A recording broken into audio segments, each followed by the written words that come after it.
All right, and welcome back to Icewind Dale, session number 5 with this group. So, to recap what happened with our party last time, they all left East Haven heading towards Bremen in search of Atticus's son Henrique or information on his whereabouts. During the travels, they were attacked by a spiritual being who turned out to be a revenant, who Silas recognized as her husband. Nearing the end of the fight, the Revenant, she was brought to a different plane and begged for the being that they had made a deal with to save her husband Ronan. After saving him, the deity Laquiri revealed themselves to be a trickster demon who convinced them at that previous time to sell Ronan's soul and Horus's ability to feel to them.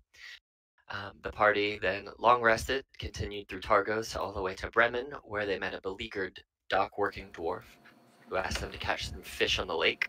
They took a couple boats onto the lake where they fought an awakened plesiosaurus, who knocked Atticus into the freezing cold water of the lake. And then the plesiosaurus was effectively dragged to the bottom of the lake by Morthos, who finished him off down there. Once the battle was completed, they returned the fish they caught to the dwarf.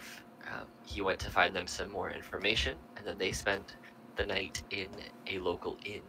And that is where we find our party today. So you guys all wake up having taken a long rest.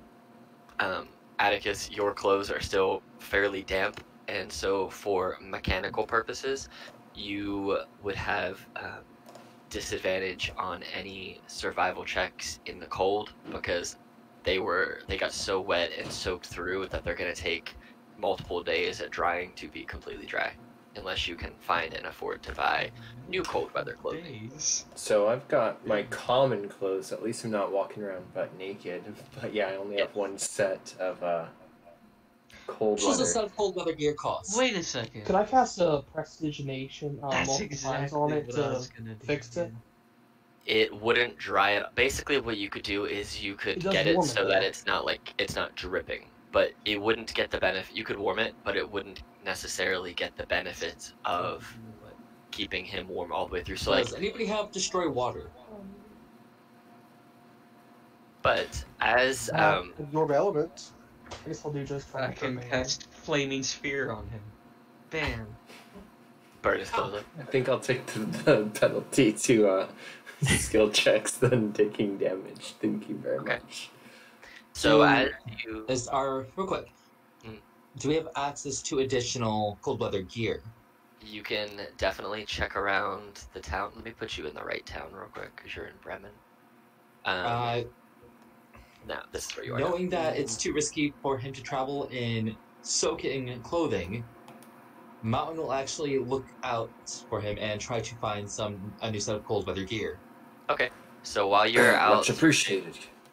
you get up pretty much first thing in the morning, and you go. Yes, you had a long rest.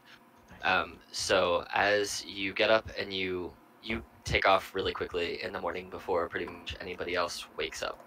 So, Morthos, as you wake up, you feel some strange gurglings, not necessarily the correct word, but you feel a weird sensation inside your thoracic cavity in the same general area that you remember the underwater monster that you met quite some time ago injecting something into you.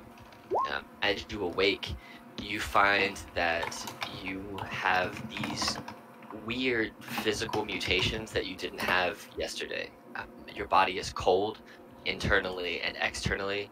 Your limbs are kind of becoming this weird purplish, blackish, greenish, like translucent, aberrant type of form.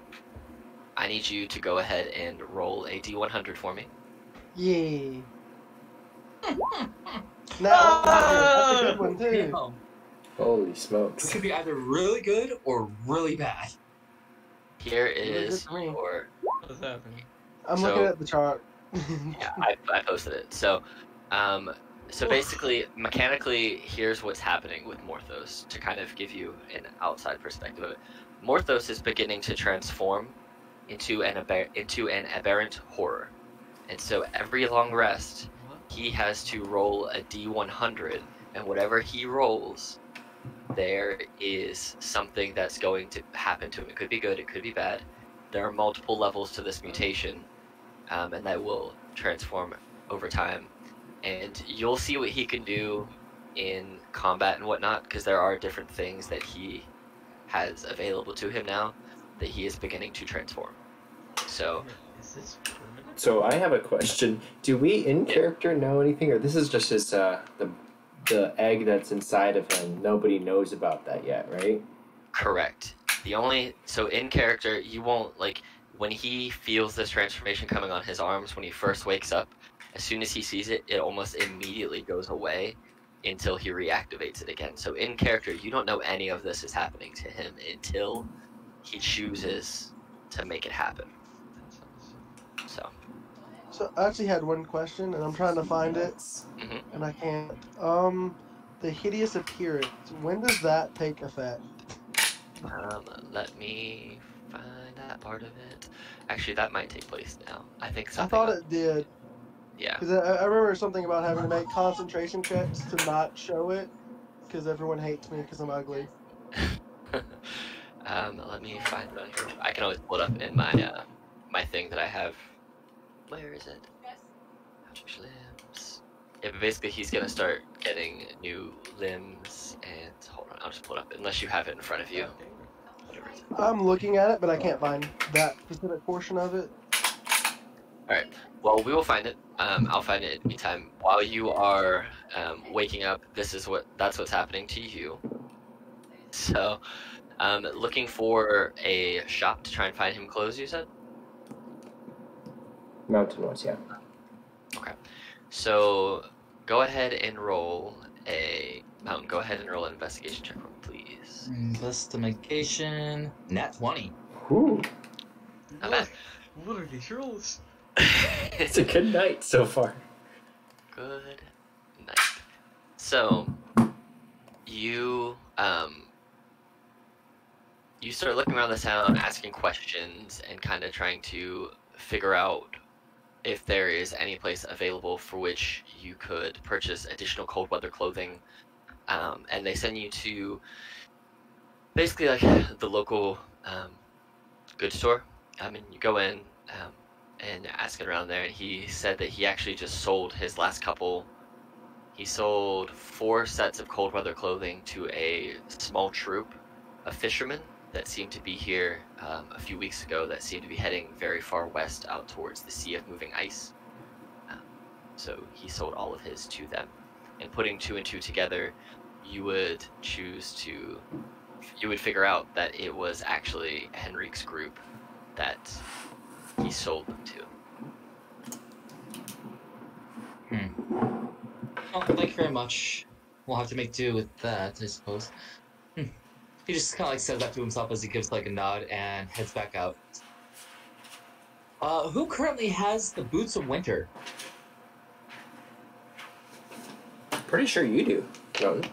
I was about to say, like, wasn't that you? I don't think because he has natural resistance to cold, so it's someone who doesn't have resistance to cold.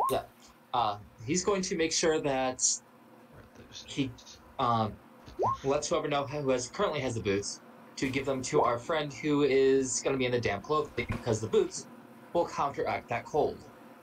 Yep, and that would just give you straight rolls. I think what I'll do, if it's all the same, we've got a dog sled now at this point, yeah? Or was it 2? Nope, not yet. We didn't get You anything have yet. not found one. Oh, that's right, because we Yeah, got goat into sled. Bremen. You had goats pull you to Bremen on the goat sled. So, we can still utilize that on our way to the ice, right? Yes, you can. So there's not really a good place to just kind of hang out the same way for a wagon. So I guess the boots will have to do. I can make do for an hour while I'm attuning to it if we can set off right away. How long will it take for him to have the actual clothes dry? Is it just like a 1-day thing? Or does that have to be If you're traveling and you're wearing them, then they will take longer to dry because they're constantly out in the cold. But if you kind of pack them away under things and like layer them where they could naturally just dry between other fabrics, we'll say 2 days. 2 days if they're not exposed to the elements. If they are exposed to the elements, it would be 3. So, if I can use just the boots for the day, then I can wear his common clothes, and even would presume kind of makeshift using like a blanket around, like a shawl almost, just to kind of keep. I mean, we have the furs. There's a reason why he's been collecting this. You do have furs. They're not treated. They'd be gross, but you have them. Yeah. So I think for him, he will, as long as there's no complaints or anything, I will take the boots and kind of attune for them in the first leg of our journey. And like I've got a blanket, so I'd probably use that rather than untreated furs. But kind of pin that around my shoulder, so it's kind of more like a shawl again, and then just kind of make do. And as the magic kind of takes effect, he will be fine, hopefully, for the time being. While we are on the subject, what tool proficiency is needed to be able to treat the furs? The clothes proficiency one that I can't remember the name of. Would it be leatherworking? Yeah, we could say leatherwork and woodwork. I mean, I don't have that. I was just asking. That's the closest thing I could think of for furs. It would be tanning, technically. Are there tanner's tools? I don't know. That's just what it would probably be if it was a real thing. But yeah, there's leatherworking stuff. Then there's actual clothes tools as well. Weaver's tools is the clothes one. So yeah. So, but yeah, do you guys wish to do anything else while in Bremen, or do you? Is this that crazy city with that dude that tried to kill me? No, No, that this was is the fish city. Never mind. This is the fish city. Yeah. Is there anywhere to buy goggles at? Goggles, just like regular goggles. Probably check this place for goggles. Oh, I meant goggles like for the weather. Go ahead and make an investigation check. Not 20, baby. 3 times in a row. Let's do it. You do not find any And goggles. mountain assist. We'll say that when you were in the store earlier talking to the guy, getting information about what you were looking for, that you didn't see any goggles that he had. So there are no goggles available right now to purchase. But if you guys are done in Bremen, we can head off on the road, or if you have other things you want to do in Bremen, you can. There are 6 total inns here. There's the store that Mountain was in. There is the docks, and then there's the road back out of town. What about us can get some mining supplies? Some mining supplies? Yeah, Just you can go and try. where we're heading out, that's where you can get the ore we need, right? Mm-hmm. Yeah. So, going around the town, Mountain kind of leading you back to the guy who seems to, when you realize it now, he seems to be the only shop owner in Bremen. He does have enough tools to put together one set of mining equipment, and he'll sell it to you for 2 gold. Sure. So you have one full set of mining equipment that you guys can use between you if you want, or split up however you want. But you basically get one pickaxe, one repair kit for your miner's kit, and then any other bits and bobs. So, How much room do we have on our sleds? you have a total of 3 sleds, so 2 of you to a sled, and then the one who's by themselves has enough to store some stuff on there. So you could store effectively a person size worth of equipment on that sled. I do have a bag of holding. Oh yeah, more than a bag of holding. So But It not is enough filled to with fill water with currently. water, right? Yeah. so I mean, just put it upside down. You can get it all emptied. Do we need the bag of holding for things that don't relate to water? No, not right now. Important right now. Maybe ore, because we need to I take forgot the sled skis. I forgot that you had like 80,000 gallons of water in that bag. I like water. Okay, I like mean, I have plans for this water. Maybe we should start heading over. Hey. So, looking at the main map of 10 towns, so you guys are in Bremen right here, and then you're effectively going up towards the Sea of Moving Ice, so you're basically just going to be heading this direction. It's obviously more than 15 feet. Was the lake that we fought the monster on was Mare Dualdon? Yeah, it was like right here in this very cusp of the lake. Yeah. Okay, got it. The lake gets much, much bigger. You were just kind of in the bay, the dock of the bay. So. Okay. But yeah, so from Bremen to the Sea of Moving Ice on your sleds is going to be about a 3-day journey to the general direction of where the dwarf fisherman and the guy who sold the outfits kind of pointed to. You know that all along the edges there are different mining pits and places where you could mine the ore that you're looking for. And you know that people do obviously fish up here, but he told you that the biggest port per se, which isn't really an official port, is more of just an impromptu dock that people built to fish, is kind of like right in this area. So,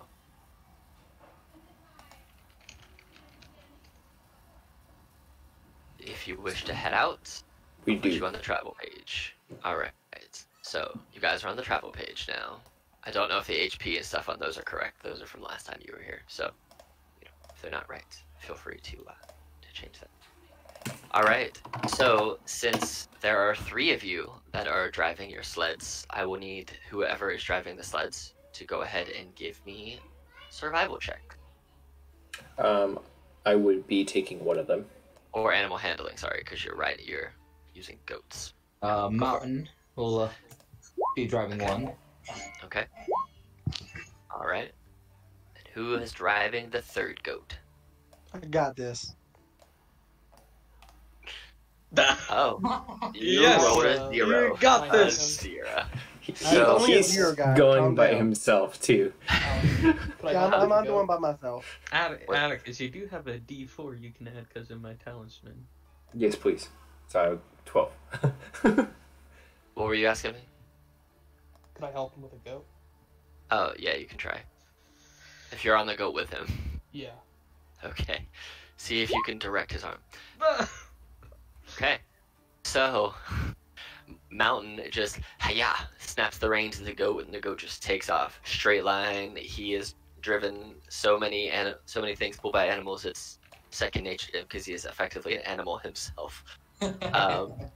Atticus is up behind with Silas in tow, and you kind of sway left and right a little bit. It's a little shaky. You're hitting some bumps in the road here and there. You're the goat's just running, not necessarily controlled, and your sled's kind of like tilting one way or the other. Kind of barely Morthos. managing. Morthos and Nilo, both. So Morthos goes to snap the reins, and the goat just turns and looks at him and doesn't move. Nilo tries to assist in the snapping of reins, and the goat spits at them and lays down. Can I do my Yes. thing and intimidate the goat? You absolutely can try. Okay. So I'm gonna walk up to the goat, I'm gonna put my hand in front of its face, and then I'm going to transmutate my hand into So tusk. So Nilo, you see Morthos walk up to the goat and just turn his hand and arm into a giant tusk, which he's never done before. And you can go ahead and roll intimidation at advantage against the goat. That's enough. The goat sees it, his eyes get real big, and he starts just taking off immediately. Go ahead and roll a deck save to see if you can grab I on. knew you were gonna say that. You stepped off of it. So, as the goat takes off, Nilo grabs the reins, and you basically have this one hooked, tusked arm and one normal arm, and you reach out and latch arms with Nilo, and he swings you to the back of the sled. So Nilo is now driving this goat, and you're on the back with a tusky arm, just hanging out. Can I deactivate my tusk? Yes, your I arm just wanted to transmutes steer a goat. back to normal. Stupid fucking goats. So you guys travel for the majority of the day without any.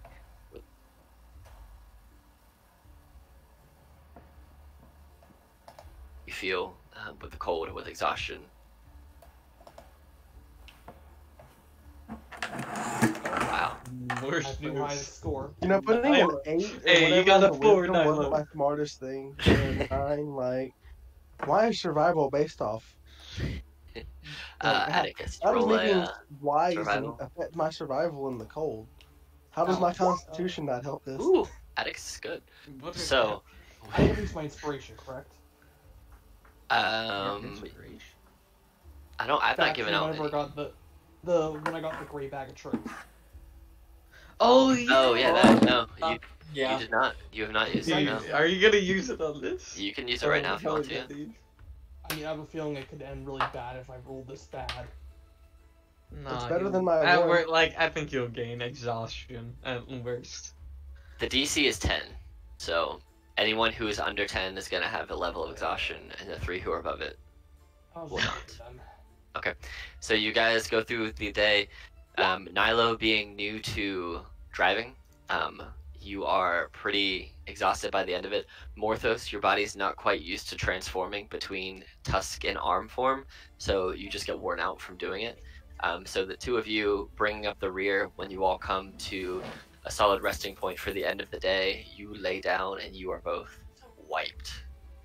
What does that look like for a Warforged to be converting from, I presume, mechanical to more bone?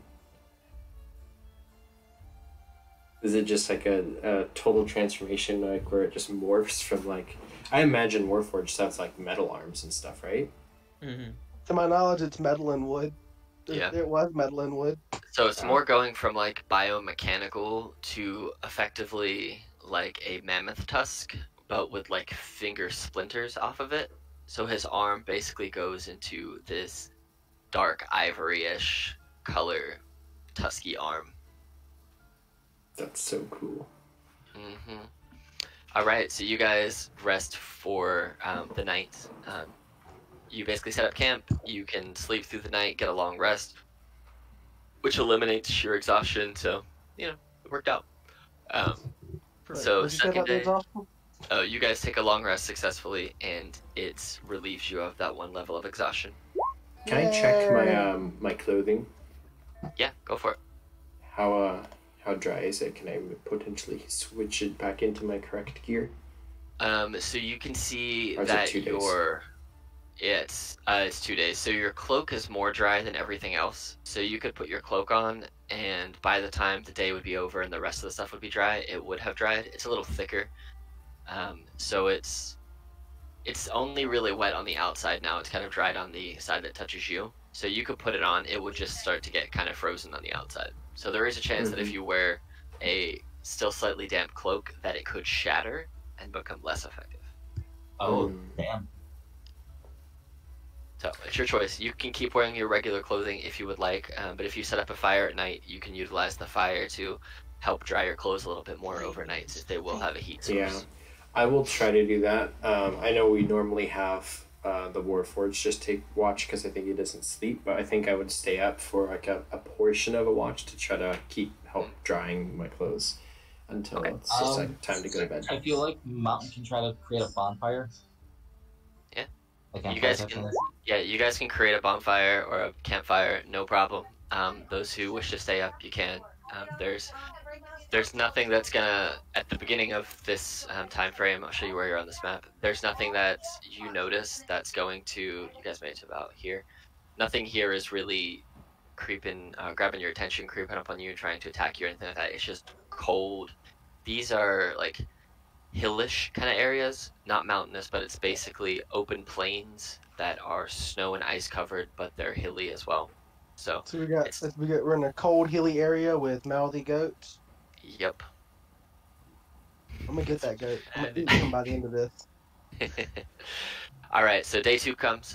Go ahead, and whoever is going to be driving your carts can go ahead and make the rolls the animal handlings. You Another got this 24. time, Milo. Jeez. All right. I will 23. Milo, this is you. hold a minute. On the left is another suit. Oh no, we want to see the new record. Let me see if that works. Just tell me if you see it. Okay. I see nothing so far. Yeah. Hey, that's a good So- roll. You Go. you hold the reins a little bit tighter this morning, just because you don't want what happened yesterday to happen again. And you snap the reins, and all three of you kind of side by side, with Nilo and Morthos is just a couple of feet behind in that line, just taking off through the day. So, glaring at the goat, go ahead and everybody make me perception checks. And those who are driving, do it at disadvantage because you have this wind blowing in your face, but the people who are behind them can kind of use the drivers to block the wind. Use them as shields. Yeah, basically use them as giant windbreakers. Get to roll again because that must. 20. Oops, so 3 times, sorry. That's all right. We'll take Okay. the lowest of the 3. Well, 16. Okay, so as you guys are driving through the early parts of the lit portion of the day, you start to hear this weird, just uncomfortable, low mewing sound that you don't necessarily recognize. It sounds like an animal, but you don't know the noise off the top of your head. And anybody who has proficiency in animal handling can go ahead and make a roll to see if they can recognize what the sound is. Upon Oh. hearing that sound, can I use my magical tinkering to make my the sled that I'm on repeat that sound? Yeah, you Yes. can. It's gonna be a I I'm roll. shall be assuming ready. Mountain will hear it at that point then. Yeah. So anybody who has proficiency in animal handling, go ahead and make me an animal handling check. Okay. Is it just you that has animal handling? think it is. Okay. Yeah, All right, Atticus so- is not proficient, unfortunately. I'm sorry, my Um, -1 doesn't give me that proficiency there. So as you are listening, you recognize these sounds as walruses, Oh and you look Oh, off no. into the distance. And I love these tokens for one specific reason why, and you're gonna see immediately why I like them. And you see these ahead of you. Bam! Walruses. no. I think we're on the wrong think we're on page. the wrong word. Oh wait, wait. No, you're not. You're on the right page now. Let's see these guys. Walruses. There's huge ones. Is that a dire Walrus? walrus? It's a giant walrus. I need everybody to go ahead and roll me But- initiative. Does my walrus sled not scare them away? No, it actually attracts them because what you didn't realize was the It was walrus a sound that mating you call. heard was a mating call. Ah! So your sled is now mating calling these other walruses. Full speed in the other direction. Doesn't that It, mean that we didn't can put me just on the jump thing off yet. of it and run away, and they'll just follow the walrus? Yeah, but then we have to walk. I mean, it's better than getting eaten by a walrus. But the You've tusks. never been eaten by a walrus? I'm gonna Alright. stab a walrus with a walrus tusk arm. I got this. Wow, they rolled some horrible initiative. Giant walrus. Uh-huh. You guys can't see their AC or their HP or anything, right? No, we can see Nope. their initiative, so. Cool. Can Good. I That's tell all the you walrus in walrus language what I did to the last giant animal? You can certainly try to talk to a walrus in walrus Communicate with languages. them. I don't I know got if it will this. do anything. You can try. All right, Mountain, you're first. You guys have basically, your goats have seen these and they've stopped. So mechanically, oh, why are you not in the initiative order? Oh, at turn. 6. Okay. I don't know why it kicked you out. Oh, you read 24. Whoops. All right. Bam. There we go. So, you guys, the goats have stopped. You guys can hop off of your cart, and what do you want to do? Well, Mountain's gonna get off, He's going to draw his axe.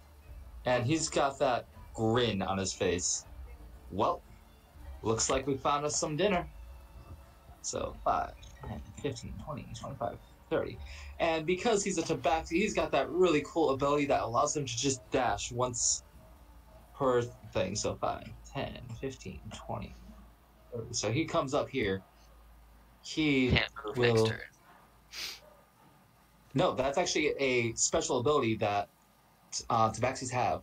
Yeah, Feline agility. I think it just means you can't move on your next turn when you do that. I think. I You can't can use it still again until I move, but use you your movement. won't be able to use it. Ah, You don't. Yeah, basically- You regain it when you don't move. gotcha. So he's going to pull out a javelin and hurl it at this one here. Okay. Oh, that's definitely gonna hit. Okay. Is that your turn? And he will let out a ferocious roar as he rages. Okay, so you are raging. And It's the walrus. Nilo, it is your turn. Mallow will move 30 feet of his 40 feet. Okay. First, I'm going to use a bonus action for. Also, we're going with the tail, just so we're at it. I'm going to use fast hands and use that bag of tricks. I should have looked at and prepped tokens for all those things. I didn't. Luckily, I still have the tokens from last week. So,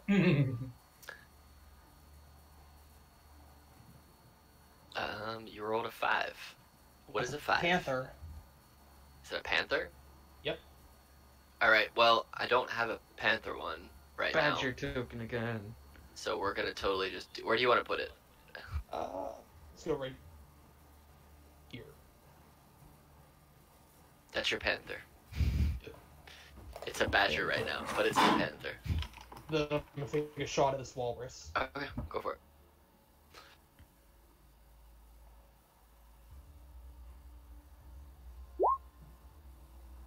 Ooh. That will actually hit. Alrighty then. They're very big. And blubbery. Yes. Would They do it, like 18d6 be- damage when they hit or something. Sneak attack at all or not? No, because they can see you guys. They heard you from the mating call that your thing was making. So, and your panther gets a turn immediately after you. My bad on the mating call, guys. I'm gonna leave it up too. It just Oh, goes yes. until you turn it off. If we I mean, actually go, can those we have husks an are gonna army be of great walrus weapons. behind us? Panther. Okay, he's gonna back up to be 20 feet away. And then charge at him. Okay, cool. He's So, gonna pounce. sounds good. Ow! I think that's... It'll feel like right there. Alright, roll the pounce attack. What is it again? Find it real fast. It is a DC 12 strength saving throw or be knocked prone. If it's prone, then the panther can make one bite attack against it as a bonus action. So, let me go ahead and make a strength saving throw for a walrus. It rolled a 7. So you get to do a bite attack, which is a +4 to hit with a 1d6 +2. Okay, so D20.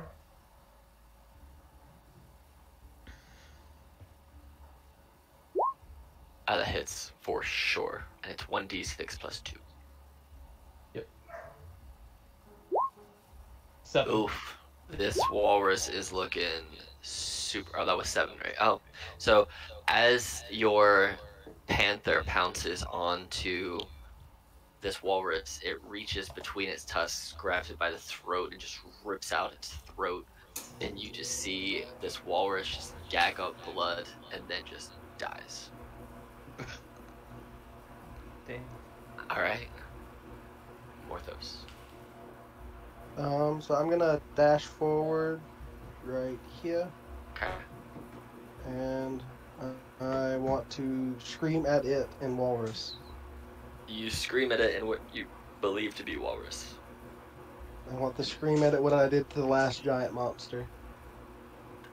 It roars back to you, and the sound that it makes doesn't necessarily sound aggressive in like an angry way. It sounds aggressive in like a primal kind of way. I don't like this Sexy anymore. It wants to kind mate. of way. It wants to mate. Anything with your bonus action?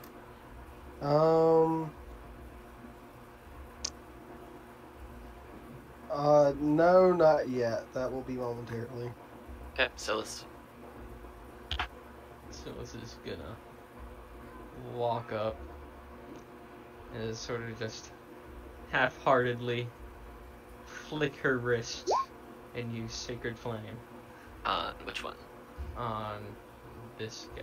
No, you know what? No. Morthos is trying to beat with him. This one. The big I was guy. fighting with the big one. Oh, you're meeting with the big one? Okay, then the small one. Dex save. Wow, these guys are not very good. 5. So it takes 6 radiant damage. damage. They're big and blubbery. Yeah. Okay. And that's it. Alright. Atticus. So Atticus is going to stay with the goats and make sure they don't run off. He's going to draw his bow and kind of aim at the easiest target, the biggest one.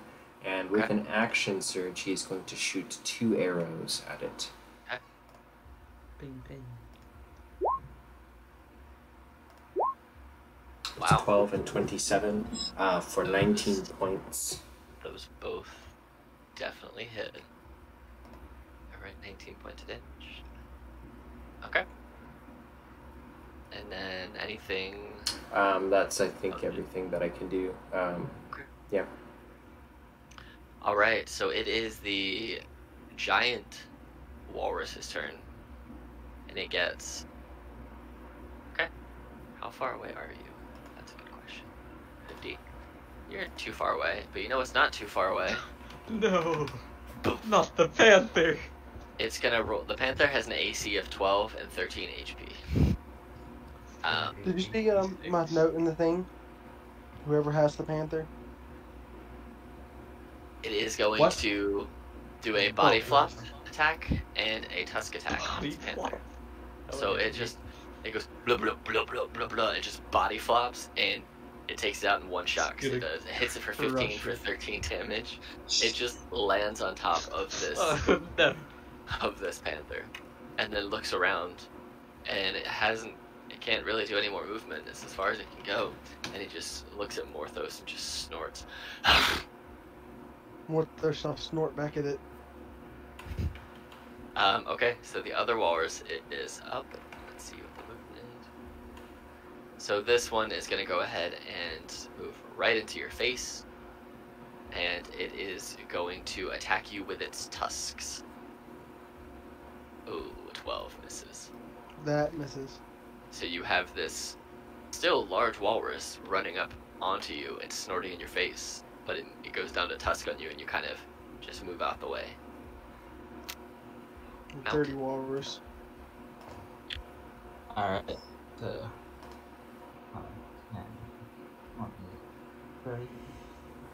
Comes running over, takes a mighty leap, and swings down with the great axe for 7 damage. Will definitely hit. Fun fact, you can turn on rage damage in D&D Beyond sheets now. Yes, you can. If you click on the Beyond 20 right there, it'll give you a specific one for your barbarian, and you can turn on if you want to. Don't feel like you have to. So yes, you hit him for 7 damage. And then anything else you want to do on your turn, Mountain?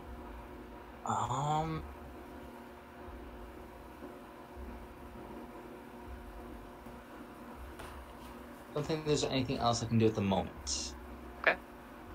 Nilo, you just saw this giant walrus belly flop on top of your panther friend and explode him out of existence. What do you do? I put my hand back in the bag of tricks. Okay. This is a bonus action, by the way. Yep. Nyla, did you see my message? Little my thing in the chat.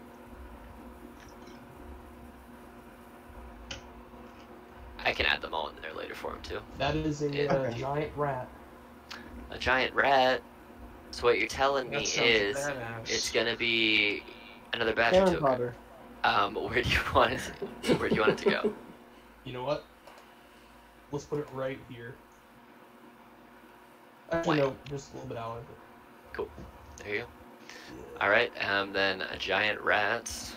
Oh, can I still attack it? Yeah. So it's your turn. I'm pulling up the stat block for the giant rat first. So it's your turn. Versus 25 will hit for sure. And you're hitting this one that's right by Morthos right here. Yep. For 11, and you get sneak attack damage because Morthos is there. Oh, so close. You sink an arrow directly between the tusks of this walrus right into his snout, and he's looking really, really hurt. I'm going to have the rat attack. Rat attack. Okay, so it is a +4 to hit, and then a 1d4 +2 for damage. So the rat will move in. It will definitely hit an 18 and 1d4 +2. Okay, let's go with that. 4. So your rat comes in, scurries up the side of this walrus, into his mouth, down into his stomach, into his chest area, and you see the walrus like freaking out. And then all of a sudden, you see this rat bury its way out of the walrus and eats it from the inside and kills the walrus by eating his heart. God damn. Nice. I give the rat a thumbs up. Right. Badass. The rat just kind of goes, doesn't really Bold understand rat. what's up. Morthos.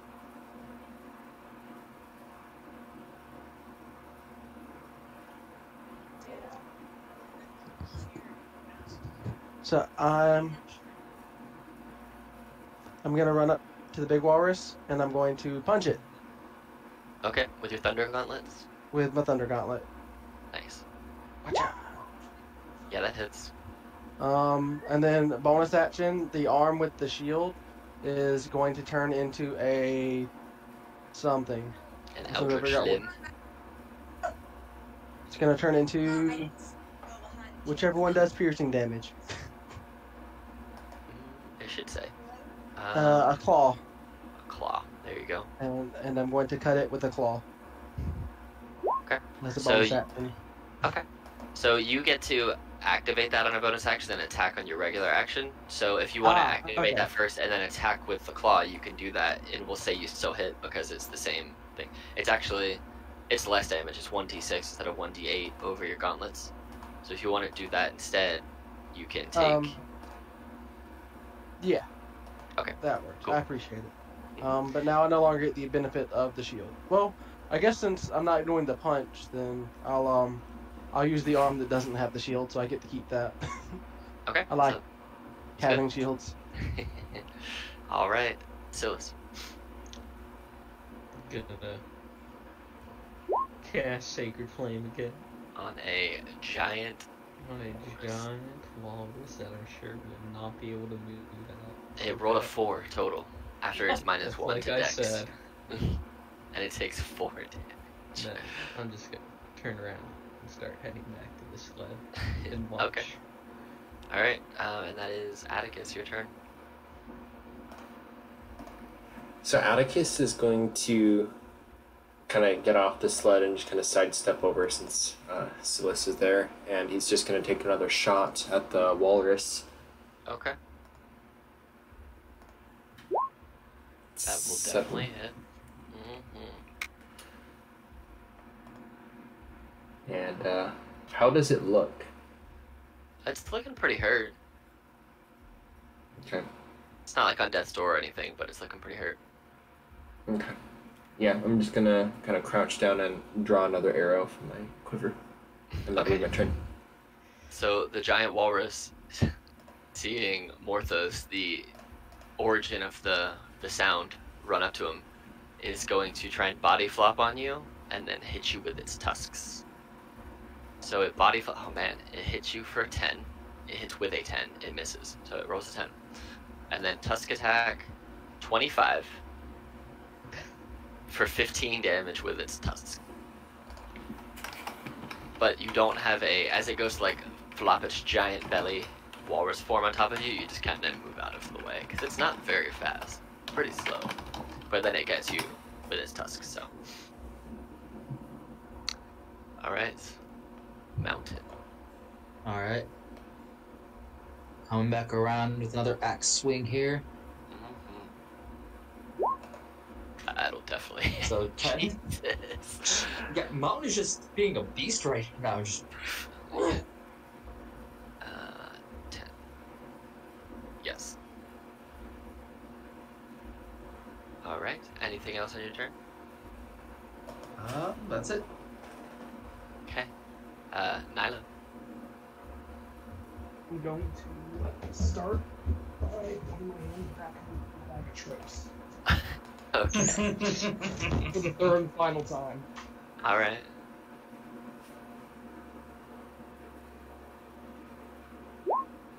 Read.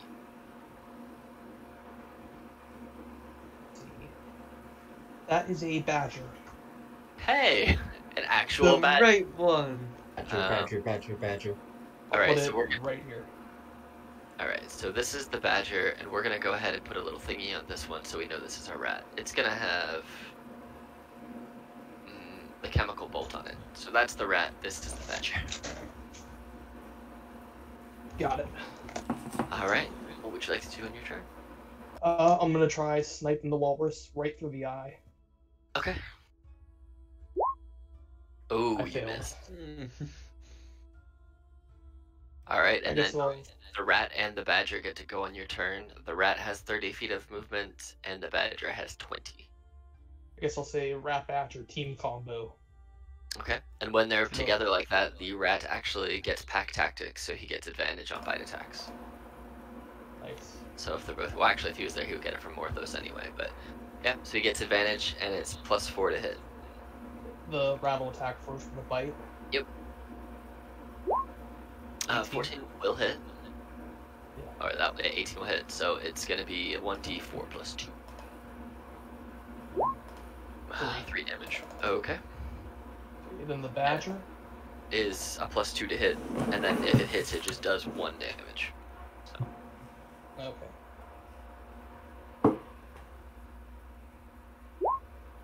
Nope. I missed.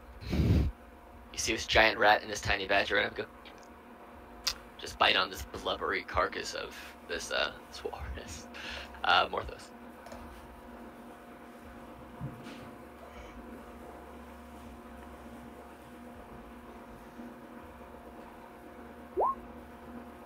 $18 for Eldritch Limbs for 10.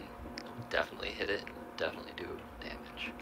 So, Mountain, you see Morthos' arm, which at this point has turned into this like bony claw-like feature, and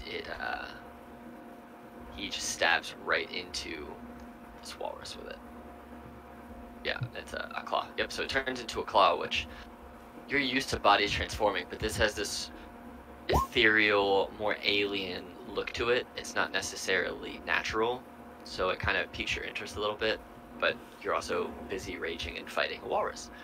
Cool. And you get temporary hit points equal to your level, so 4. Okay. Silas. I'm just watching. Oh, you're just watching this happen. Like, Yeah. I don't even care. Okay. Alright, Atticus, with your arrow drawn. Yep, I'm gonna kind of make sure that the next sled is secure and the goats aren't doing anything, and just take another pot shot from where I'm at. Okay, go for it. Jesus, yeah, that'll hit. It's a 9 damage. Alright. That's my turn. Actually, Alright. I'll go to the third sled also, and then make sure that Okay. that one's secured. So the giant walrus is going to go ahead and take a belly flop attack at the dude who keeps hitting him with an axe. So belly flop, 11 to hit, will miss. And then he's going to take a tusk attack at Morthos with 25 to hit for 15. So you take 15 more damage. And that is Walrus's turn. The walrus Wait, isn't going how to make much it through damage another was round. it? Morthos has taken 30 damage total over 2 Ooh. rounds. Great axe. As you slice down on this walrus, how do you want to kill him? Aiming straight for the neck. Big, hefty swing to take the head off. So as you go down to Classic. separate the head from the body, you feel some resistance, but not enough to stop it, and it almost feels like you're trying to cut through hardened, like, jelly and preserves, and it almost has that gelatinous feel to it as you slide right through it, and your back just pops out the other side with just blubbery ooze just dripping off the edge. And that is combat. You have defeated the Walrai and the giant Walrai. Well, Atticus is gonna go and Yeah, I was gonna say time to clean the axe and claim the tusks. Yep, I'll Plus- retrieve my arrows. Since I hit 100% of the time, I imagine I can retrieve them from the blubber. Oh, absolutely. Okay. Yes, you can glare at the goat and shake your claw at it if you want to. Alright, we're going to carve up these walruses, because I'm sure that's good meat and good blubber. Okay. So Tastes go good in ahead. soup. Go ahead and make survival checks for me. So, Okay. here's for the first, the second, and the third. Okay. So you don't really get much off of one of the small ones that were basically the one that was chewed from the inside out by the rat is not really something that you really want to take. At least trying to take the tusks off of it. Yeah, I mean you can get the tusks off of all of them, and then you get probably let's say 1, 2, 3, 10 pounds worth of meat that's salvageable. That's good. There's more meat than that is there, but it just doesn't look like it would be good enough that you could cook with. There's too much blubber lined within the meat. So you can get 10 pounds of usable meat, and we'll say 8 pounds of blubber if you really wanted to take blubber. Installation. Blubber, useful. You can make oil out of it. Morthos, what happened to your hand?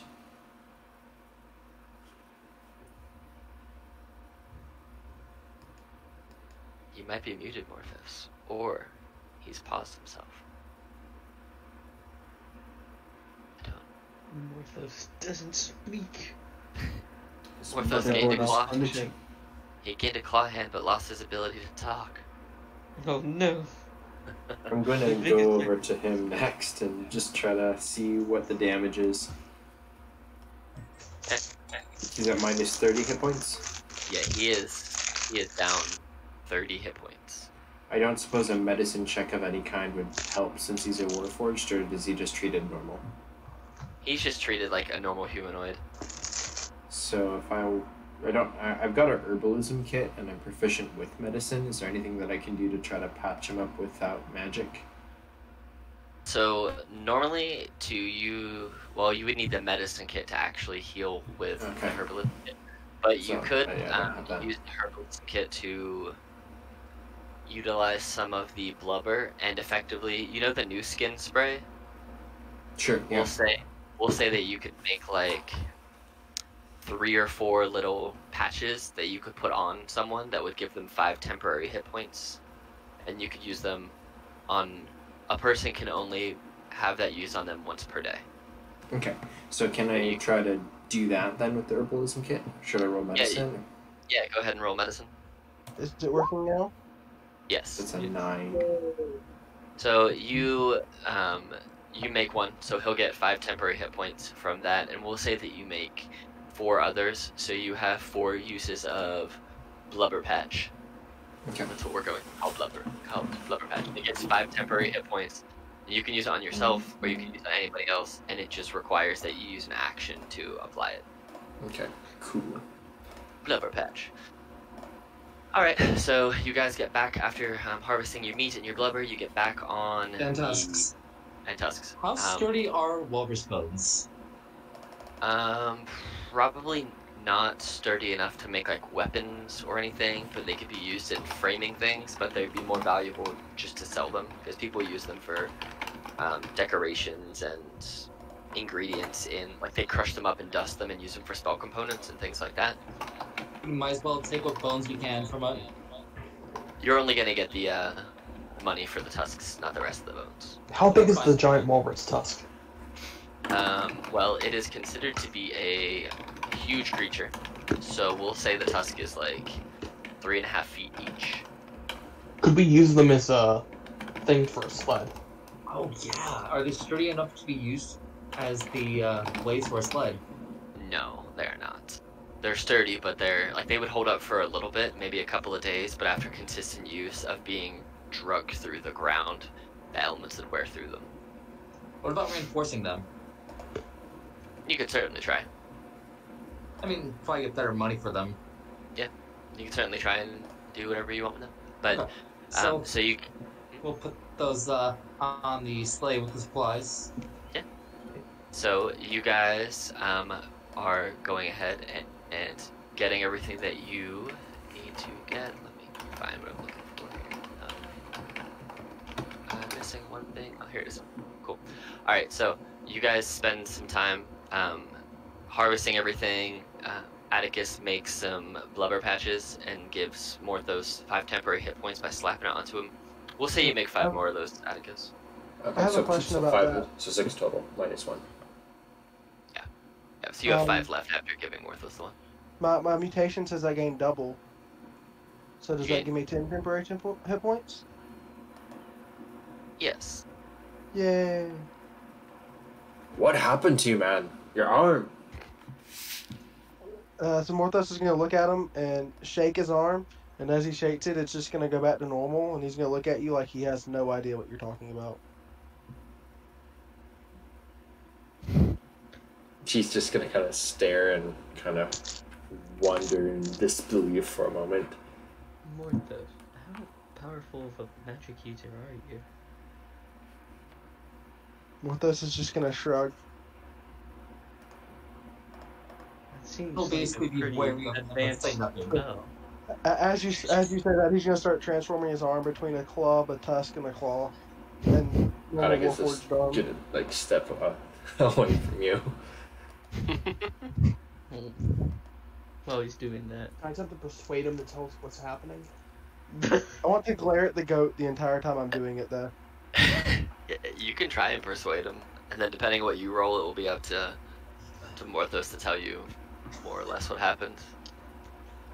I also have to ask, does Morthos know what's going on to him? So I know Justin knows, but does Morthos know? roll an insight check for yourself, Morthos. Oh, good lord. What is with you in these... Actually, damn roll wisdom a checks? history check, not insight. Yeah, intelligence. Alright, that's way better. So you're not 100% sure, but you as Morthos think that being at the bottom of the icy cold water, which was the exact same thing that happened when you were infected with this, may have had something to do with you getting this ability to transform with these additional benefits. For a persuasion of 23, you can, as Morthos, decide how much you tell them. Morthos is going to tell them not to go swimming in lakes. It's very bad for your health. And as he said it, he's going to rotate between the things. I'm gonna put my hand on Morthos, and black energy sort of just creeps up on him, and then until he's fully encased, and then it'll sort of just explode off of him, and he gets some health. 28 hit points back. What? I rolled the perfect one for that, too. Thank goodness.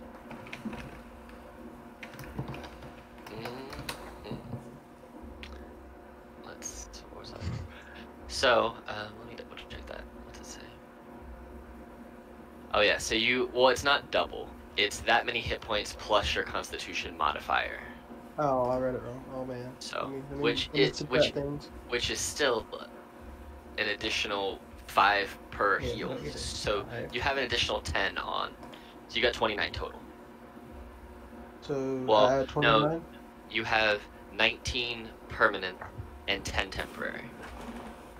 So, but as you guys finish harvesting everything you need to harvest, seeing Morthos flick his arms between different forms of bones, claws, and tusks, and regular Warforged things, while all at the same time just giving the dirtiest stare down to these goats. No, not all of them. Just my goat. Just your Just goat. the one. And this goat very clearly doesn't like you because he's just staring and spitting back at you the whole time. Let's go, goat. I'll My fuck you up. goats. Do you want that on your arm? Let's get a You want move what? on. Your arm. It's Yes, I not want normal. my arm. You want your arm? I'm gonna do it to my legs now too. You can literally do it to any limb that you want. Like, Oh, I'm gonna make my head turn into a tusk. Your head's not a limb. It's Your a head is limb. your head. No, it's not. It's a head. There's a difference. Anatomically, it's Babe. not a limb. I'm gonna walk If around you- with a club leg. Put it this way, if you transform your head into one of these things, you then lose the ability to perform any actions or bonus actions because you're nullifying your brain, which is effectively your CPU, and you will instantly die. And So if I want to without- suicide, I have a way. You do. And the only way to bring you back would be the resurrection spell, which, like, would completely revive you. So, I would advocate not doing that. But I'm anyway, not going to. so you guys see all this happening and make your way eventually back over to the goats, hop back on your sleds with your goats being pulled. Go ahead and whoever's going to be driving, roll animal handling checks for the rest of the day's worth of travel. Yeah. Not me. Distracted by Morthos' shenanigans. Mm-hmm. So the rest of the afternoon, it gets dark pretty quickly, and the ride is not quite as smooth. But you do make your way as far as you feel you need to be, and you can see the edge of the water not too far away from you now. So you would know that by about midday the next day, you would be able to push and get to the water's edge. So you go to sleep that night. Everyone benefits from a long rest. You wake up, spell slots. Atticus is gonna start helping keep watch from now on instead of leaving it to Morthos. Okay. Go ahead and roll perception checks. There. If you would. Do you not trust Morthos anymore? He's very silent towards you. Yeah, still distracted by what the fuck is happening with Morthos. It does the same thing, but it's being very wary. Yeah, he's not trying to be rude or anything, but it's fairly obvious based off his behavior that he's slightly worried about you, and slightly worried about for himself as well. Okay. So you guys take your watches. It's just a cold, blustery night. You hear animal noises off in the distance, but these are all things that you're accustomed to. Your goats bleat overnight as well, just because they're annoyed at the fact that they're laying out in the cold and not in their straw-filled little shacks they're used to sleeping in the towns. You wake up the next morning, benefit from a long rest, have breakfast. Do you wish to make any chef treats with walrus meat? no. Okay. Do I lose my temporary hit points at the long rest? Yes, you do. Oh. And your animals are also gone, but you have 3 uses of your bag back again. Okay. And so as you guys get back, have breakfast, wake up, stretch, get warming again. Atticus, your clothes are dry, so you can put on your cold weather gear and no longer need... You can still wear the boots, but you don't have to wear the boots of the Winterlands. Your gear is completely dry again. Well, I will happily put on my cold weather clothes. Who had them before? I actually don't remember. Who had the boots before? Mm-hmm. Do they want them back? I don't have it in my sheet, so Oh. I don't know. Don't know. It was not me. I would guess. I'm pretty sure it was Mountain because you were leading Well, us. he didn't need them though because he already has resistance to cold, and that's what they provide. So it was one of the other 4 of you guys. Okay, well I'll hang on to. Okay, well, who wants it now? Yeah. Who's in the most need of avoiding the cold? All of you. All That- of us. All of you. I will never pass a survival check, so do not give them to me. Yeah, I have a +1 survival, so not me.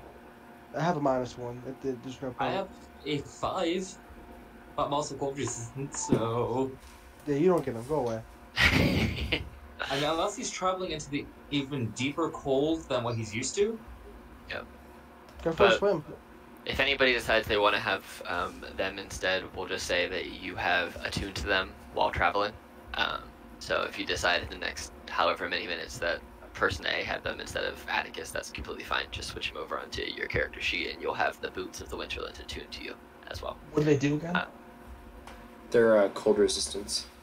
Yeah, so you get resistance to cold, and so any survival checks that you make in the cold, for the specific purpose of not succumbing to cold, you would automatically pass. So it's different from like exhaustion checks. When you're pushing through the cold, you're not being beaten down by the cold itself, you're being beaten down by the weather and the general terrain, which is what I've been having you roll.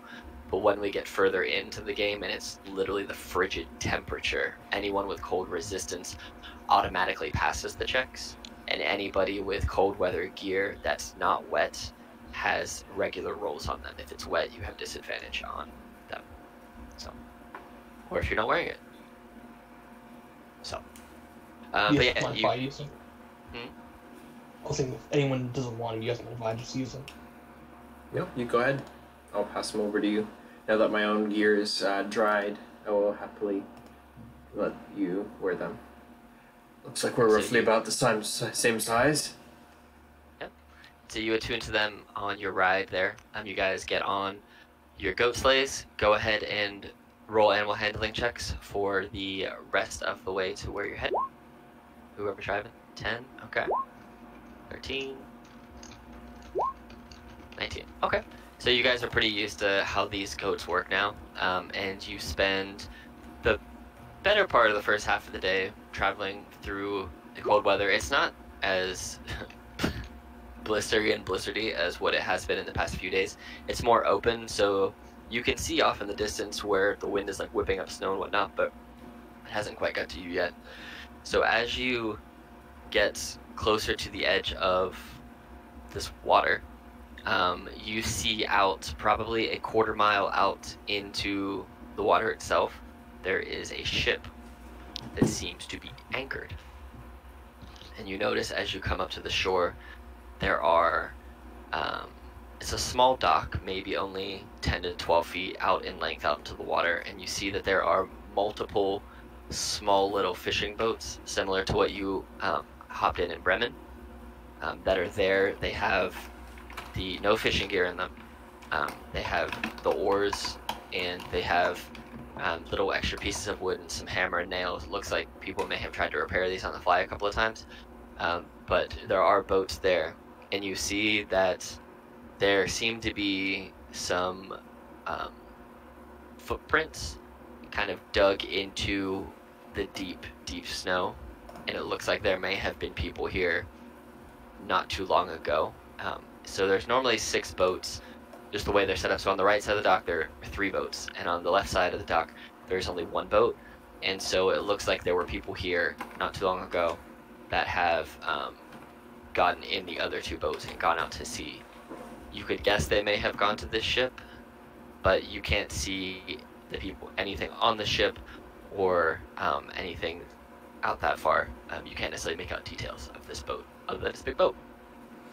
Atticus gets very kind of not excited, but like urgently, like kind of tense, and he wants to try to get closer to see if he can see any markings on the ship or any sign of like if the water around it is frozen at all, like it's been in place for a really long time, or anything more that we can find out. Go ahead and roll a perception or investigation. I'll let you choose. Perception. So Okay. looking out, it doesn't look like so going, if you look at the actual map of Icewind Dale, so you can see how the ice isn't necessarily frozen per se. It's almost like you have glaciers kind of floating, or sheets of ice just kind of floating in and around the water itself. So when you look out to the boat itself is not frozen in place, but you do see there are some smaller sheets of ice that are kind of just floating around this boat. And you can see as you look a little further that there is at least one one of these boats from the dock is tied to the far end of this anchored ship that you can see. Okay. What do you want to do? I want to look at the other two sleds and everybody on them and just say, we should probably try to see if those are them. That could be my son's boat. Okay, you guys all gonna hop in. So just follow Atticus. All these boats that are here have oars in them, so you can utilize them if you so choose. Okay, so there are some boats near us then. Yeah, the four boats at the dock in front of you. There are two that are missing, and Atticus sees one on the big ship that's out in the water. And all the boats in front of you have oars in them, and some small repair tools in case anything breaks or cracks when they're on the water, and they can try and repair it on the fly, or enough to get back to the shore so they don't freeze to death in the water. Mm-hmm. We should try to flag them, see if there's anybody on the ship. Otherwise, we'll have to take one of these little dinghies and go out there.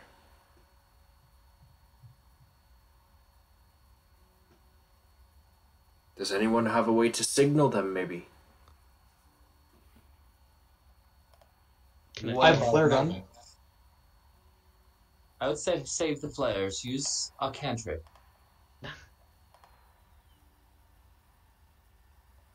I can try casting light on us.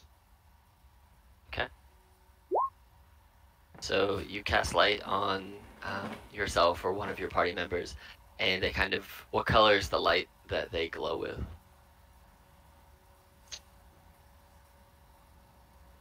Yellow? It can be any color you want. Any color I want. Yeah, yellow. Okay. So you see this bright emanating light, which is really bright for about 20 feet, and then it's a little dimmer for an additional 20 feet.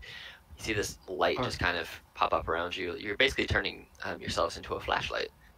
But looking out towards the boat, the red, okay. Yes. Looking out towards the boat, you don't see any kind of no movement, no nothing like that. Are you just shooting that right up in there, or are you shooting at the boat?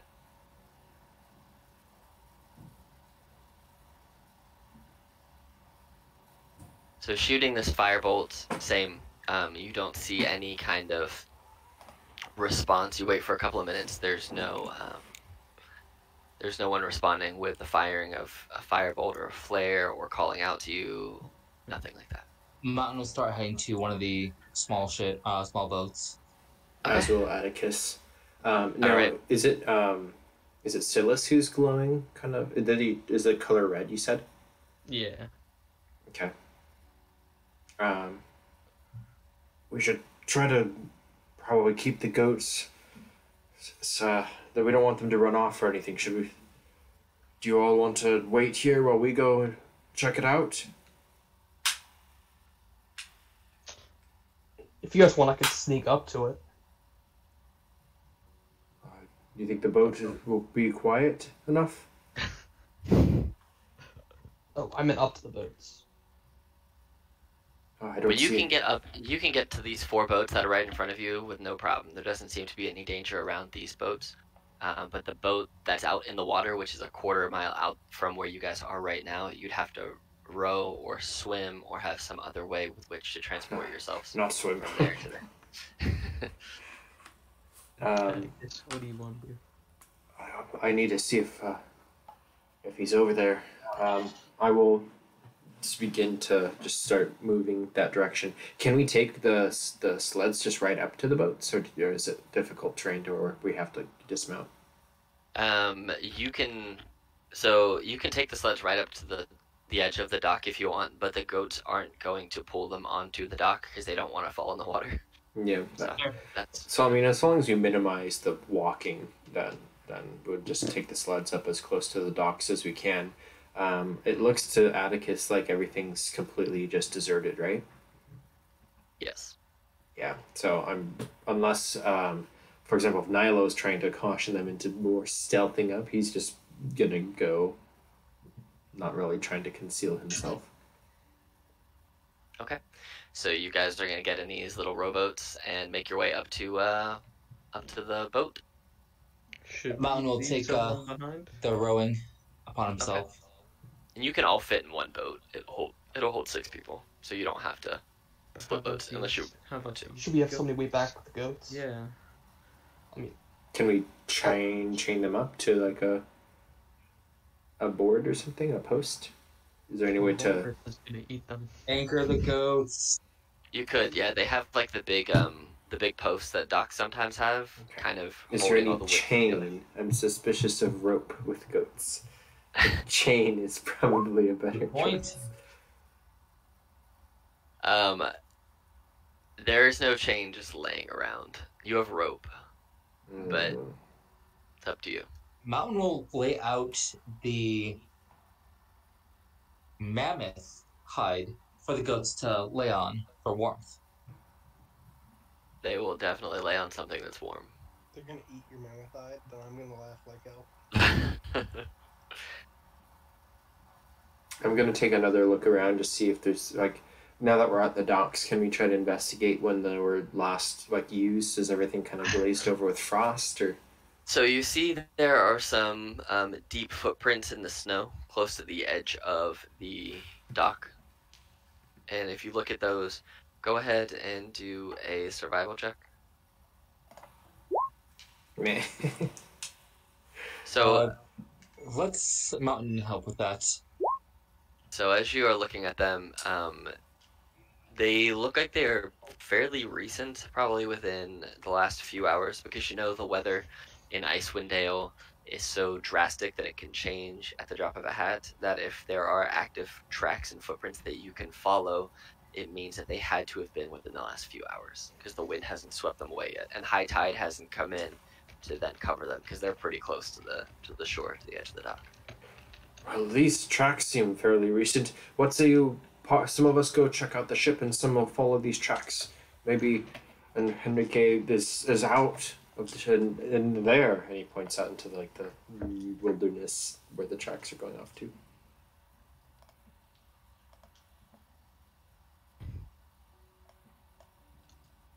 You guys gonna split? Or you guys all gonna go together? Atticus is suggesting a split. I could try to stealth the tracks. So you're gonna stay back and try and follow the tracks? I'll be super stealthy. Okay, we'll meet back here. We'll see if there's anybody on the ship. Come back alive. Is anybody else staying back?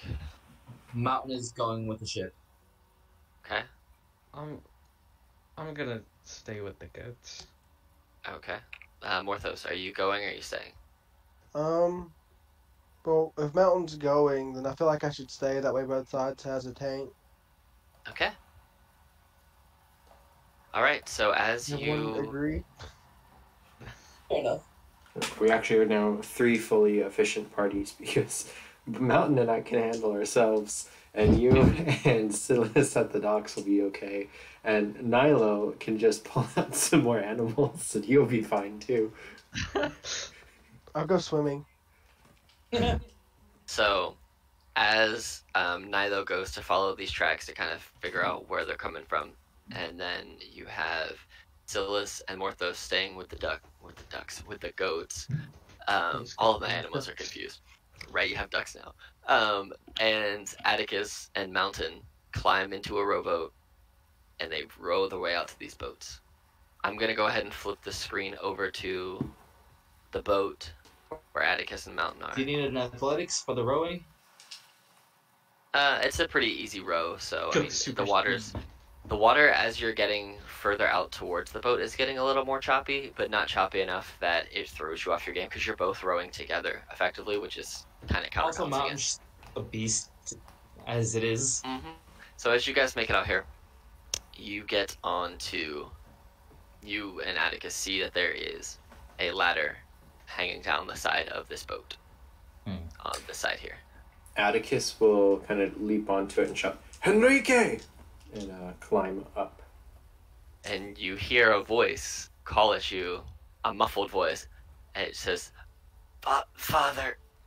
And as you climb up, you see Henrique tied to the backside of this post. Oh, And yeah. as you train your eyes on Enrique, as you look up, you see a female jump down from the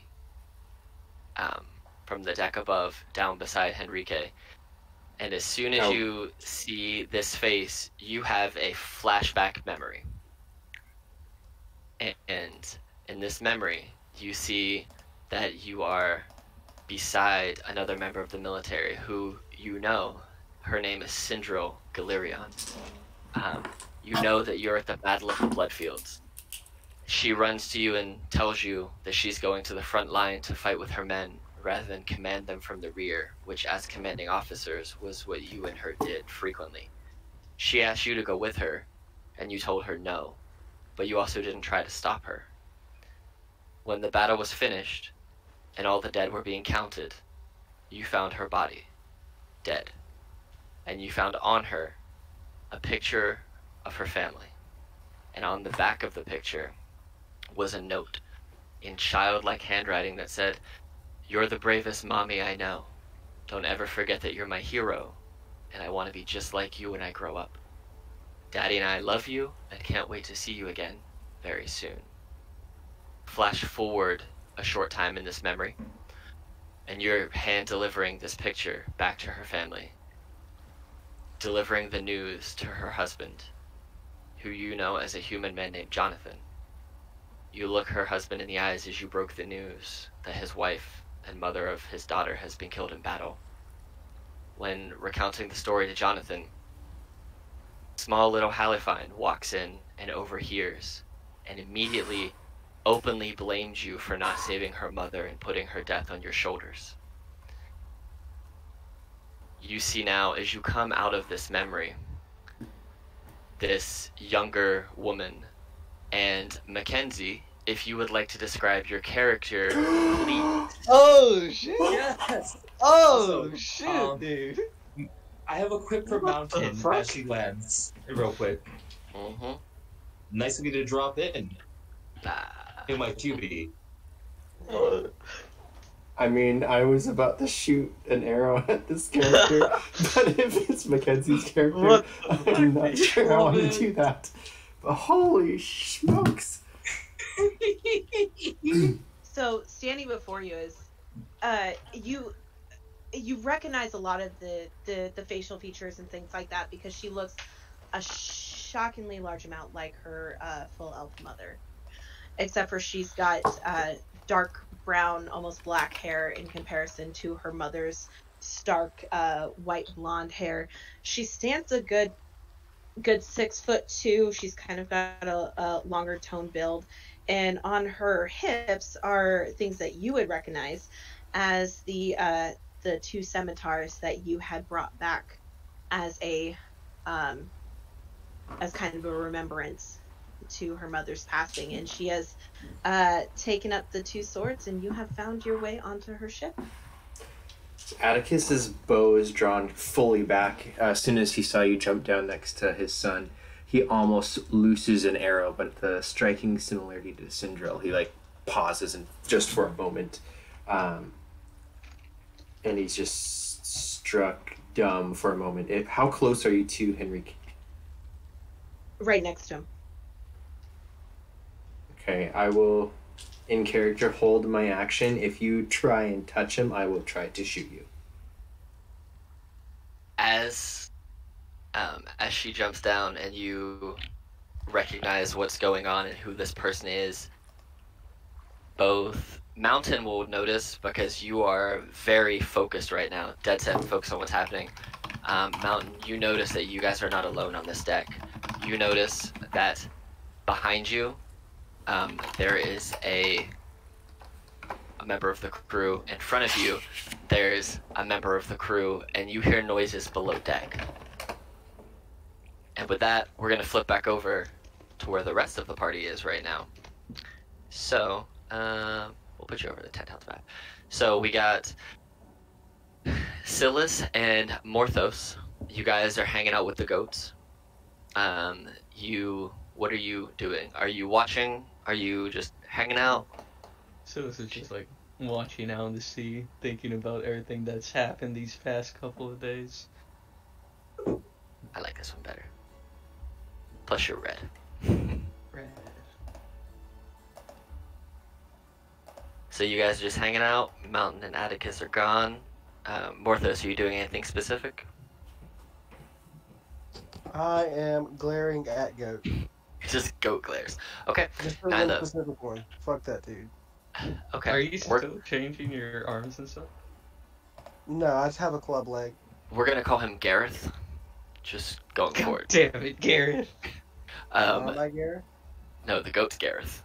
Oh, Not you. fuck Gareth. Nilo, are you wanting to track these footprints? What are you? Yep. I'm gonna track them stealthily. Okay, so go ahead and roll a stealth check. And then roll a investigation check at advantage because you're following footprints that you very easily saw.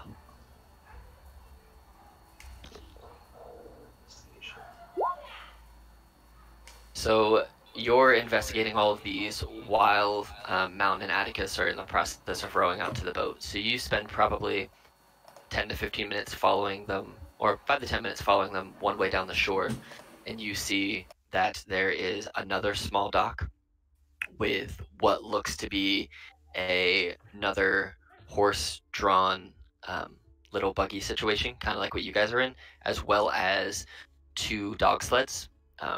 But the dogs seem to be missing. But you do feel like this probably held some sort of a party, and the footsteps led back to the docks where you were. So it looks like they parked and their stuff up where you found them, walked down to the dock, and got in the boats, almost like they were trying to make sure that they weren't spotted immediately or found. So you have a pretty good sense that there are other people on this boat. On the one that's in the water. Yes, on the one that you just saw Atticus and Mountain row out to. Can I investigate the cart and the dog sled? See if I see anything of worth, like note. Yeah. Go for it. I guess I'll sneak up there and then investigate them. Mhm. Do you want me to roll again?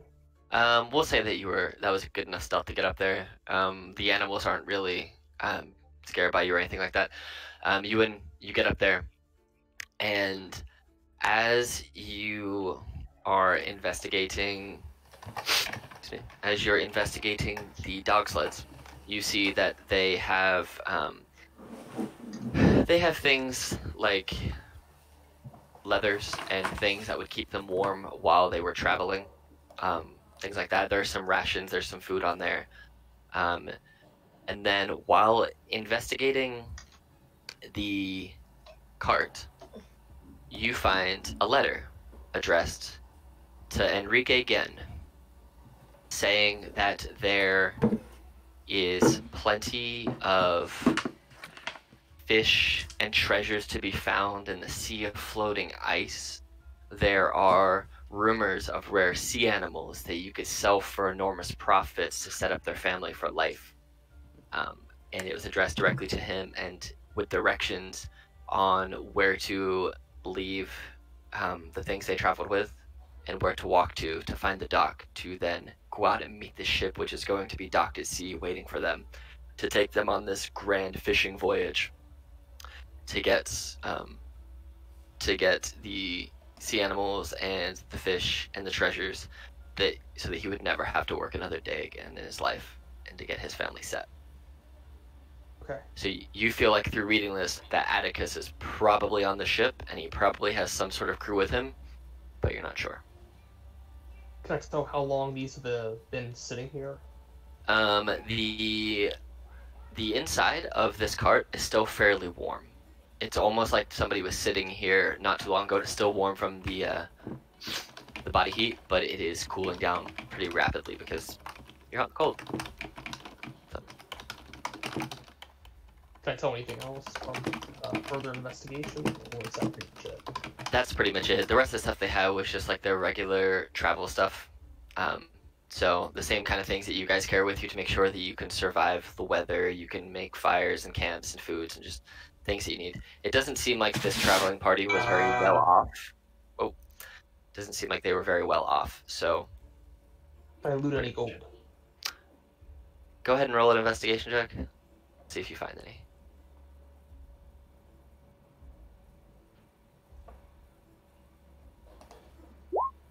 11. So you find like 1.5 gold. So not a whole lot there. And that was mainly because you had to dig through it all. Okay. So you head back to where the others are. Do you give them that information? Yeah. Okay. So getting that information, what do you guys want to do with it? Do you want to stay where you are, or do you want to go out to get another boat and follow your group out there? I'm gonna get in the boat. Okay. Morthos, Silas, you see Nilo come back, provide you with all this additional information, and hop into a boat. What do you want to do? I'll stay with the goats. Okay. Morthos, you stay and you go in. Gary, I think? Was it Gary? Gareth, yeah. Garish. I'll stay with Garish. Okay. And protect him from Morthos. Alright. Are you staying back here too, Morthos, or you go with Nilo?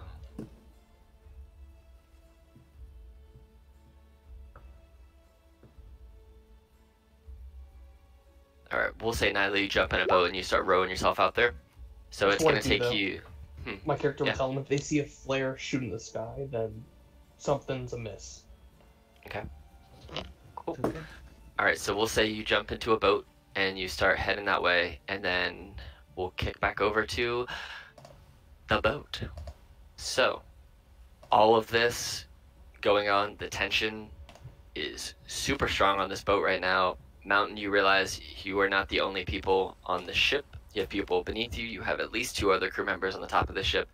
You have very likely Atticus' son and some other woman on this boat. What do you guys want to do? We'll go in turn order in a minute. Martin just kind of looks around. Okay. Apologies for the intrusion. You must be the captain.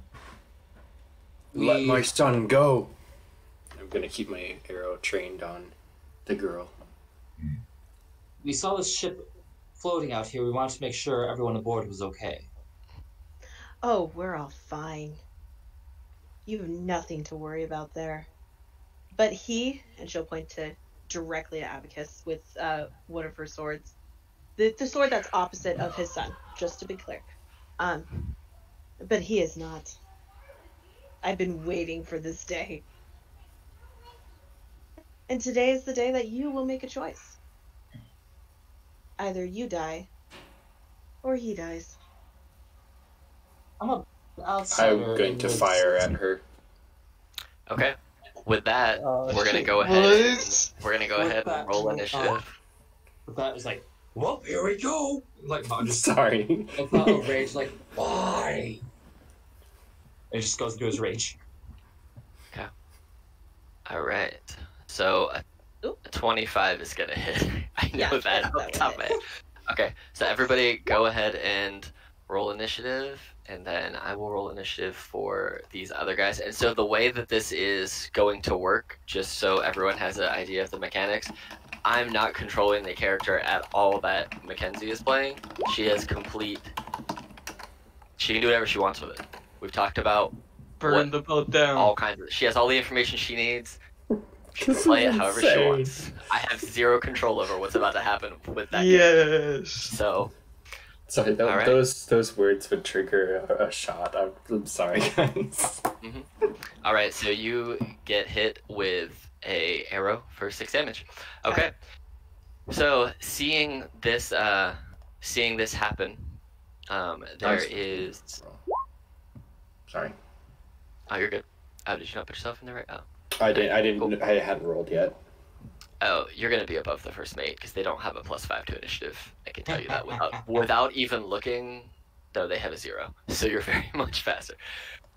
So this wizard down here goes ahead and takes a shot at you, Atticus. They're going to go ahead and shoot you with a Ray of Frost. A 9 to hit, it's going to miss. So as you release this arrow, you just see this frozen beam just right past the front of your face. And then that's going to, and they're going to, no, they'll stay there for now. That's going to end their turn. Mountain. Oh, Mountain in his rage. 5, 10, 15, 20, 25.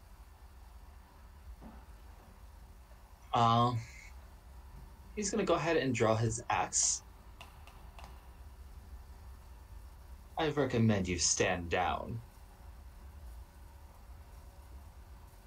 And he's going to take a swing at... We're gonna make it reckless. Second one will definitely hit. So yeah, reckless attack on him with the axe, just... Oof. Okay. Alrighty, so you hit him recklessly.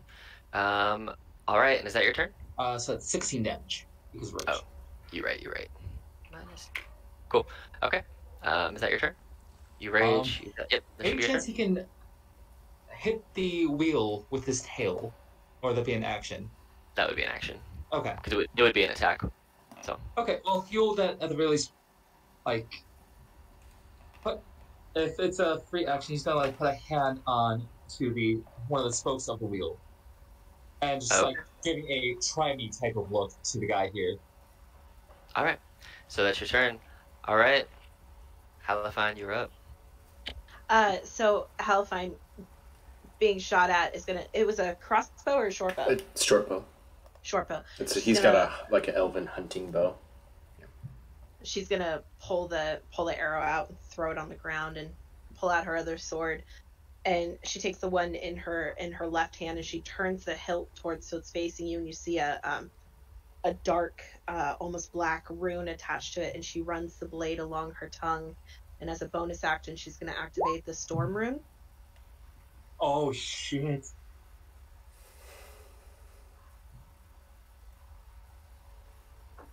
And that was a bonus action to do so.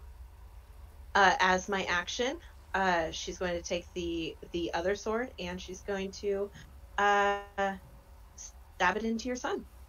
No! Because he is restrained, I have advantage, correct? Correct. Oh, damn. Go ahead and roll an attack roll. Dude. 23. It's gonna hit. No. I think I might know. 9 As points you- of slashing damage. Yes. As you see Halifine pull this arrow out and activate this dark storm rune, she takes her scimitar and just stabs it into the gut of Henrique, and you see him cough up a bunch of blood, and he looks at you, Atticus, with the life slowly starting to drain from his eyes. He's not unconscious or dead yet, but he looks at you and he just goes, I thought you would always be there to protect me. She, hearing this, she kind of chuckles and said, I thought the same thing until he let my mother die, and she's going to take her second attack at him as well. Okay. That's a 12. That will actually and miss. I'm going to activate my rune for this turn. Okay. Which allows me to... Well, no, I already have advantage, so it's not a reroll, so I don't think I would get to reroll it. So you go to stab, and he just kind of slumps a little bit to one side, and the sword you feel it scrape by the side of his ribs, but it goes into the wood behind him that he's tied to, and it misses. It doesn't pierce his flesh. So looking down at that blade that's covered with blood, she turns and she points it directly at Atticus, just grinning. Atticus. Atticus is going to, after shooting that first arrow, he's going to start running towards her. Not enough time to stop her from stabbing him, but as soon as he gets close enough, he is just going to dive at you and try to grapple you to the ground so you can't attack him. I don't. Yeah, you can do a post athletics checks. Okay.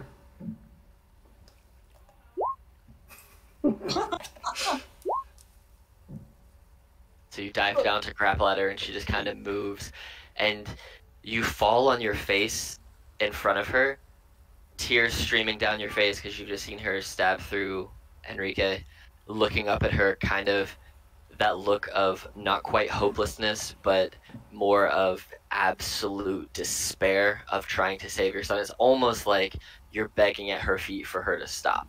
Yeah, he's gonna shout, "No!" and try to give Enrique 4 hit points. Okay. He has 4 hit points more than he had a minute ago.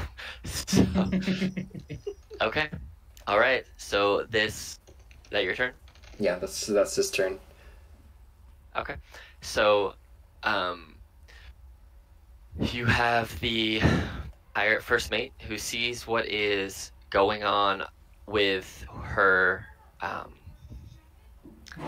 boss, and sees you and understands that she probably has this under control. She trusts her captain with her life, so she's gonna go ahead and she's gonna go and take off and try and protect her her other worker, her party member. There we go. I can think of the word. So she's gonna use her movement and her action and run all the way across the ship and end up right behind Mountain. So there we go. So back to the top of the order. What we'll do is we'll say at this point, because Nilo would have done his investigation, come back, and taken off before they got to the boat. We'll say at this point, Nilo, you are arriving. So let me grab your token here. So you are arriving. You're in your boat. You're in the rowboat, just on the outside where the ladder was, and you can hear all of this going on above you. Go ahead and we'll have you do your turn now, and then we'll roll initiative and put you into the correct order wherever you're going to be. I guess, can I stealth up there just to see what's happening? Yeah, you can go ahead and roll a stealth check. 20. Oh yeah, you're definitely. They do not notice what's going on with you. As you creep up the little ladder, you see Atticus screaming and doing a rallying cry to some woman you don't know, and you look over to the side, and you see Mountain fighting 2 people by himself, which isn't uncommon, but that's kind of what you see on this portion of the ship. And you hear, as you listen a little bit, there is also noise underneath the deck. Can I use a bonus action as well? Yeah. I'm gonna just put it in and then just chuck something. Okay. Roll a d8. 6. What's a 6 get you? That's not good. A giant badger. Something. A giant badger. Oh yeah. Badger. All right. You can put it wherever you want to put it. Right here, because I saw what happened to him. Okay. Or because I see Atticus is in pain. It's like I'm saying, save him, Badger. Okay. And so that's your. Yeah. So if you want to climb up onto the boat, you can, or you can kind of just stay in the stealthy position off the edge if you want to. I'll climb up. Okay. So put yourself wherever you want to put yourself, and then we'll say to do the stealth checks, climb up, and do all that. That would be your action, and then you see what's going on. And if your badger wants to attack now, because it's after your turn, the badger can. Sure. All right. So the badger runs up here. The badger can attack. It's got a +2 to hit. This can do multi-attack too. It's a giant badger. It's not a regular badger. Oh, okay. Well then, It's you probably have the stats special. of it. I don't. It has an armor class of 10, 13 hit points, Okay, cool. and it's gonna multi-attack. All right. So that means I roll for both bite and claws, correct? If that's what it says, then yes. Giant badger. Do I roll both at the same time or one after? You can roll them independently of each other. They're both +3, so if you want to roll 2 d20s, then add a +3 to each one, you can do that. That's easy. Yeah, let's do 2. Okay. Never mind. Both do miss. Both do miss. Okay, so now what I'll do is I'll toss you in the order. Go ahead and roll your initiative, and then we'll organize it appropriately. 23. Jesus. So you are first. Cool. All right. So you were at the top of the order, so we'll just boom go to where we would have been anyway. So I guess I'll take a shot at her with my bow. Go for it. Food. 9 will miss. I will throw another animal. Jeez, you're gonna keep throwing animals. Okay, do it. What we got this time? 7. What's a 7? Direwolf. And are you throwing this? Yes. Are you throwing it over here, or are you throwing it down at this group, or are you just using it for your own protection? Give me 1 second here. I'm gonna give you the polar bear token, so that we know it's a direwolf. Yeah, I'll throw it right here. I actually don't know if you have access to that token. I don't think I don't. you do. Hold on 1 second here. Edit. Nilo and Nilo. Now you should. Yeah, it's right here. Oh shit, okay. So you have I mean, or does Mountain need help, you think? That's your call. You still hear the noise from downstairs too. So. I'll just put him here. I'll say sick him. Okay. So the badger and the bear can both attack since your turn's over, and they immediately attack right after you. Oh, I guess the direwolf will first do bite. It gains a +5 to attack. Okay. Miss. That's gonna miss. And then multi-attack the badger. Does a 17 hit? Yes, but I'm going to use my reaction for this turn to invoke disadvantage on that, so please roll again.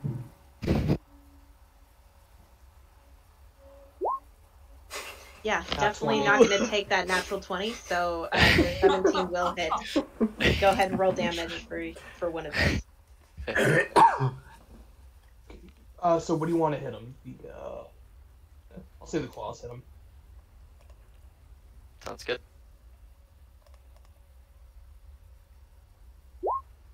And that's +1, so 5. Okay. So while this is all happening, are you two? Well, no one's been able to shoot up a flare or anything yet. So you guys are still just hanging out with the goats, I'm assuming, right? Morthos was good tonight, yeah. You're just hanging out with the goats? Oh no, his Discord crashed. Okay. No, I'm pretty sure Morthos said that he was rowing with Nyla.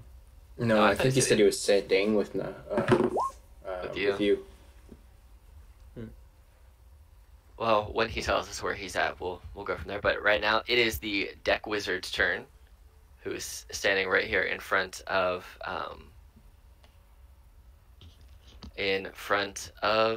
Mountain. So he is going to go ahead. Yeah, he's going to go ahead and he's going to, as you go to swing at him again, you just see him go, and he just disappears into a puff of smoke and mist. He's going to go here. He used Misty Step to get there. And then he is going to go ahead and cast Ray of Frost against you, which is at advantage because you attacked with recklessly. So 1d. Natural 20 plus 5. And so Ray of Frost at this level is going to be 2d8. So it's going to be 2d8 doubled. So you're going to take 18 damage from this Ray of Frost, and your speed is slowed by 10 feet. And then does it get halved because of rage? Do you reduce? Well, No. not Well, I because have of rage, resistance. because you're resistant to cold, you have half damage. So yeah, you take 9 damage, and your speed is still reduced by 10 feet until the end of the turn, and the start of the wizard's next turn. And it is now your turn. He turns, looming over this. Is this a woman? Yes. How close to the edge are we here? Like, what's the good distance from that? It's probably like from where she is standing to the edge is probably 10 feet. To the edge of the boat right there would be from like where you're face to face to the edge of the boat is 10 feet. It's 2 full squares. You can certainly try to do what you're thinking. pick her up and throw her off. Oh, I would think you were gonna shove her, not pick her up and throw her. But you can try. What's that? A 17 athletics? So we're gonna Okay. give her a. We're going to. Maybe if it wants to roll. Roll. Alright, advantage because of rage. Advantage because of rage. Okay. And even if she rolled a natural 20, she can't beat a 26. So yeah, you pick her up, you walk over, and you throw her off the boat. Splash! So you have used your action and half of your movement to get up and throw this poor woman off of the boat. Do you want to do anything else with your bonus action or half movement?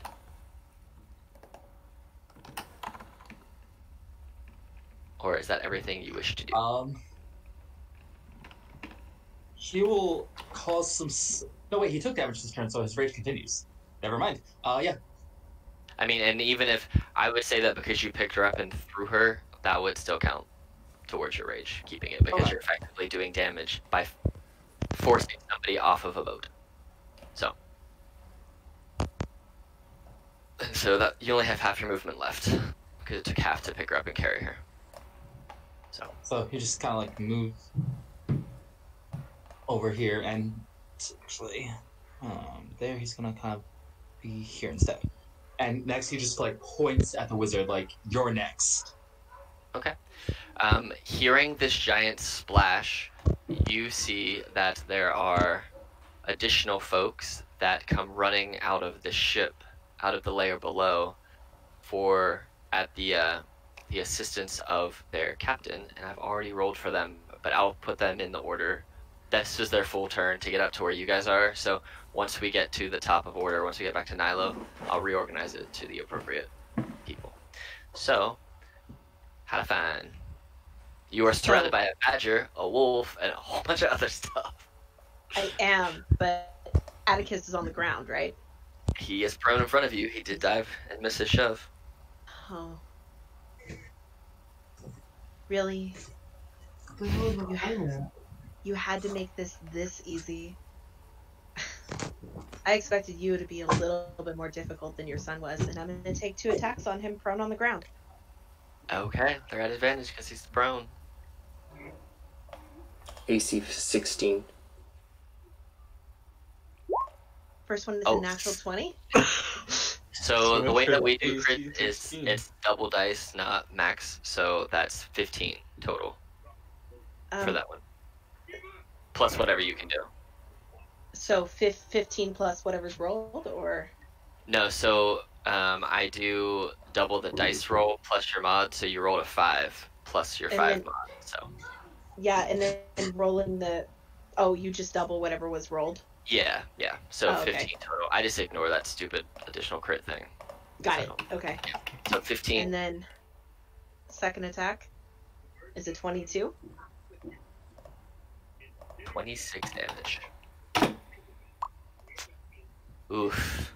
And then she's going to look down at him, kind of tilt her head to one side, and because she's a 2-weapon fighter, she's going to take her bonus action and she's going to hit his son. Oh no. 24. Yeah, that hits. And you see Atticus, the light fades from Enrique's eyes as he coughs up additional amounts of blood and just slumps there, tied to the mast of the boat. It is the first mate's turn, who is currently in the water. I'm going to do an athletics check for this first mate to see if they have any chance of swimming up here to get to the ladder. Athletics. Oh, it's not gonna. She rolled a 14, so she's not gonna be able to really get to it, but she can get to like right there. She's very cold, very wet, very slow, and not doing a good job. Atticus. Atticus is going to let out kind of a sobbing scream He'll take his movement to stand up. I don't think that provokes an attack of opportunity. No, it does not. If I can use my interact or bonus action to draw my long sword, which for Halifine? Elephant. Yeah, she probably wouldn't know this at all because of their very brief interaction in the past. But this is the same longsword that he carried in the war over 40 years ago, and he hasn't used it except since he's turned adventurer as of recently.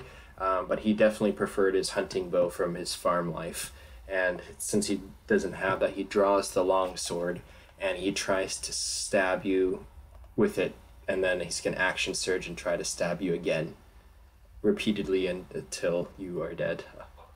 Hopefully. Yeah. Okay, go for it. So that's 15. Miss. It'd be one-handed because you drew it, and then I have to go again. Action surge, 18 for 6. That hits. And I think that's all I can do with my bonus action. So that's it. My turn. Oh, is action surge your bonus action? I thought it was a free action to do it. It's just a thing. It's a reaction. Yeah, it's not a bonus action to use that. Well, then I have a bonus action, but I don't know if there's anything I can actually do with it now that I think about it. You can second wind. I did that to give Henrique 4 health. Oh, I thought you rallied and cried that. That's when why you use the second wind. Yeah. Okay. Gotcha. That's the only All right. healing that he has. So yeah, Okay. that's my turn. So we're gonna pause here for a split sec, and we're gonna bounce back over to where Morthos and Silas are just hanging out with goats.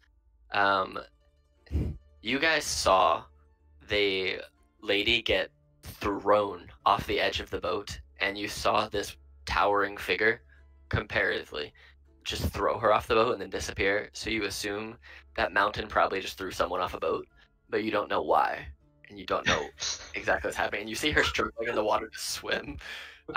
Do you guys want to make your way to the boat, or still hang out here with the goats?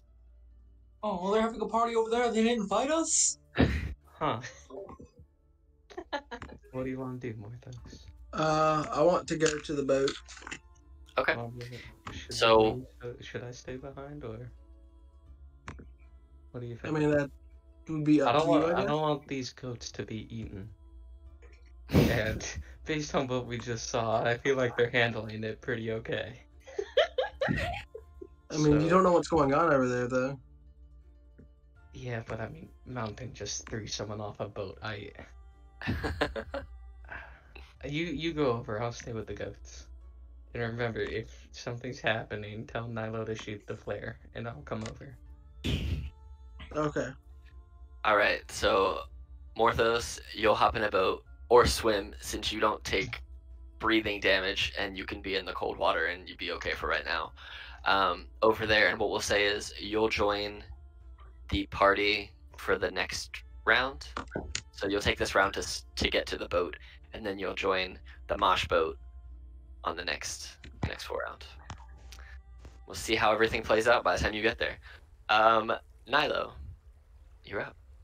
I want to first use a bonus action to shoot a flare gun in the air towards the shoreline. Okay, then. Are you also heading this way now? Morthos, wait, I'll go with you.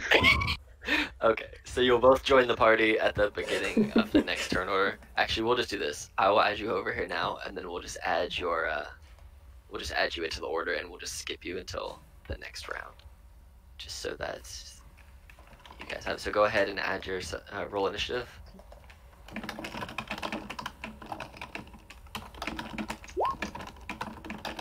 Level 11 and 6. All right, cool. Okay, so we'll just skip Morthos and Silas for this round, and then we'll hit them in for the next time. All right, Nilo, bonus action to shoot the flare. Then I'm gonna use my regular action to throw something. Okay. I mean, in. Just Oh, you're gonna pull up the third one and throw the other in. whatever happens. Okay. 6. Ooh, giant badger again. All right. So you now have 2 giant badgers and a wolf that you have brought to this party. You can put that badger wherever you want. I'm gonna chuck him at the mage. Okay. So there's a flying badger going at the mage. Okay. Anyone hear me? Yes. Very quiet, yeah. What's the HP and armor class of this wolf? Because I didn't put those on here. The wolf Mhm. is 37 HP Jesus. and 14 armor. Oh my god. And I was worried about this fight being unbalanced. Here we go. All right. So that's. Are you trying to move anywhere? I guess I'll go here. Okay. So this pirate's gonna take a swing at you because you moved out of his range. He's gonna take a swing at you with a hook. For a 23 to hit you for 7 damage. Yep. And you are currently grappled, so you actually can't move. He grappled you, and so on your next turn you can try to escape it. It's a 13, a DC 13 strength save to get out. But now it is also your animal's turn, so you get to do them too. I guess this giant badger first, as I flung him at him. Yes, you did. He's gonna be doing a flying multi-attack, I guess. Just a flying, attacking badger going through the air. The badger. Genius. It's a giant badger too. As you just like throw this ball of fur, just Jesus. Okay, so roll the damage. Badger. Roll the damage on the first one first, because I want to see how much. So it this takes is for the now. 18. Yeah. Okay, that'll be his bite. That's 1d6 plus 1. Okay. So 4. Okay, and then now do the other one. The other one is 2d4 plus 1. So 5. So that's 10, 11 damage. Oof. This wizard drops to a knee, coughs up a bunch of blood, and stands back up. I will tell you, he's at 1 HP. So you now have your other badger and your dire wolf too. Cool. I guess the other badger, seeing his brethren who was flung, will do the same thing. Multi-attack. Okay.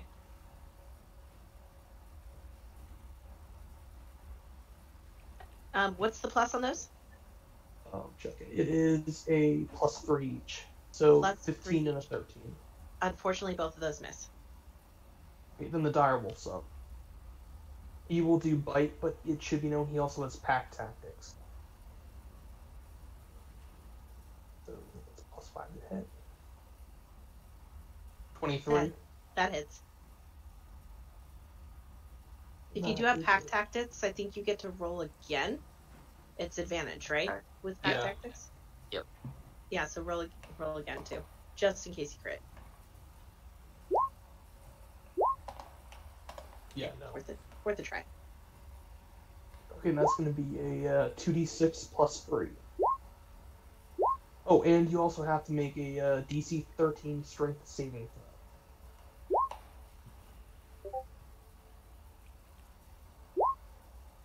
Oh no. I'm prone. gonna invoke the rune to Okay. give myself advantage on that. For 17. See, 2d6 plus 3. You dealt 11 damage. Nice.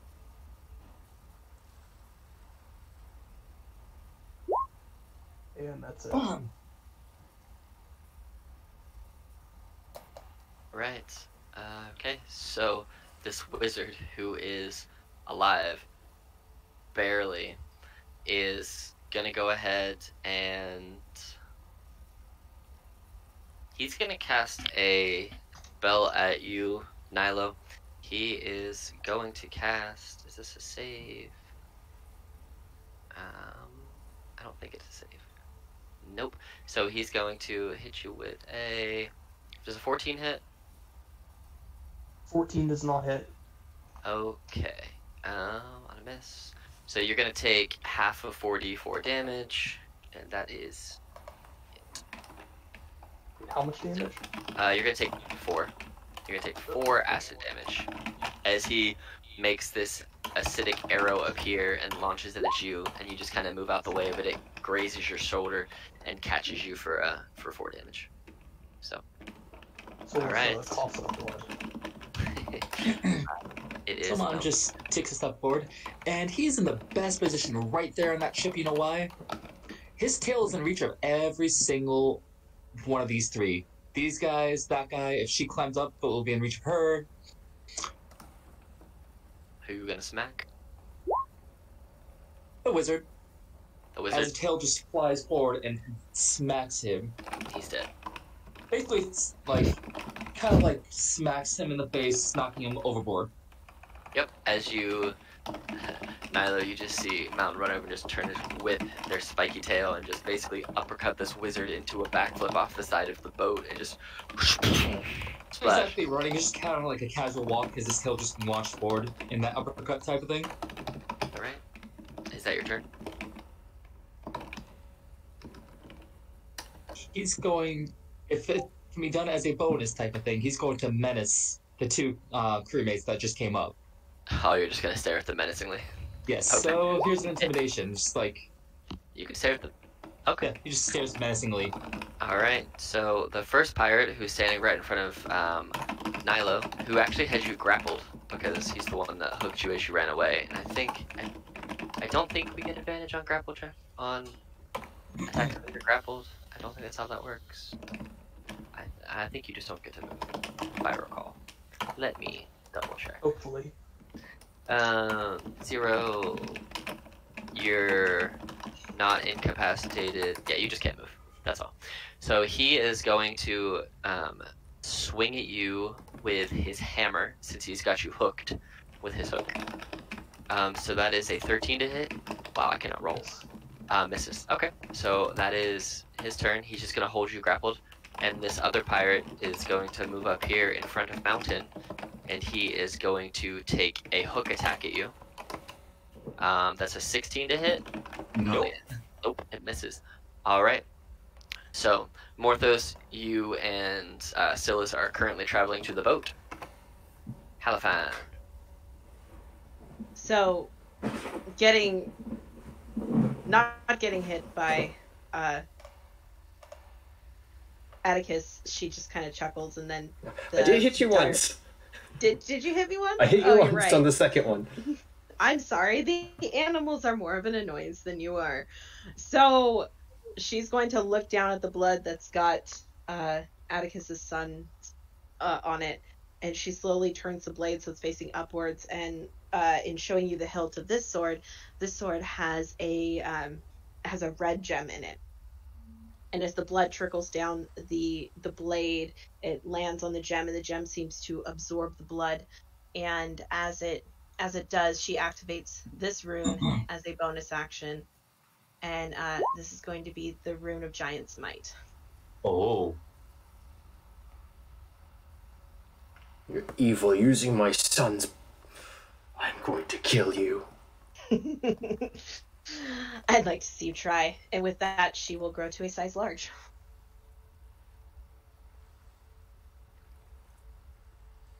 Oh, there seems like How- fun. Alex, how strong is the decking below her? Because if she's swimming with size large, she fall through it. The deck is built to hold hundreds of thousands of pounds for lots of people and lots of ships and stuff. Oh. I am not that fat. She might fall through if she like stepped on this stuff, but this is like solid deck.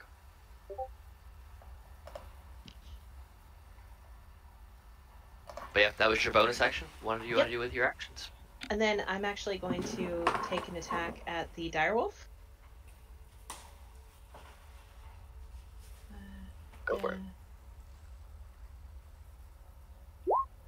That's a 13 to the direwolf. That It misses. misses. All right. Gonna take a second attack at the direwolf. That's another 13. Wow. Action surge. All right. Another the direwolf. No, she's actually gonna turn to Atticus. Oh Where's no. Atticus? Oh Who's next? no. Oh, damn. What? Wait, what's the 1d6? That's That's Giant more giant. damage? It's additional damage, yo. Okay. Pretty. Second attack. Let's go into Abacus. 21. Oh. Wow. He's down. Just because I gotta. She just runs her sword through you.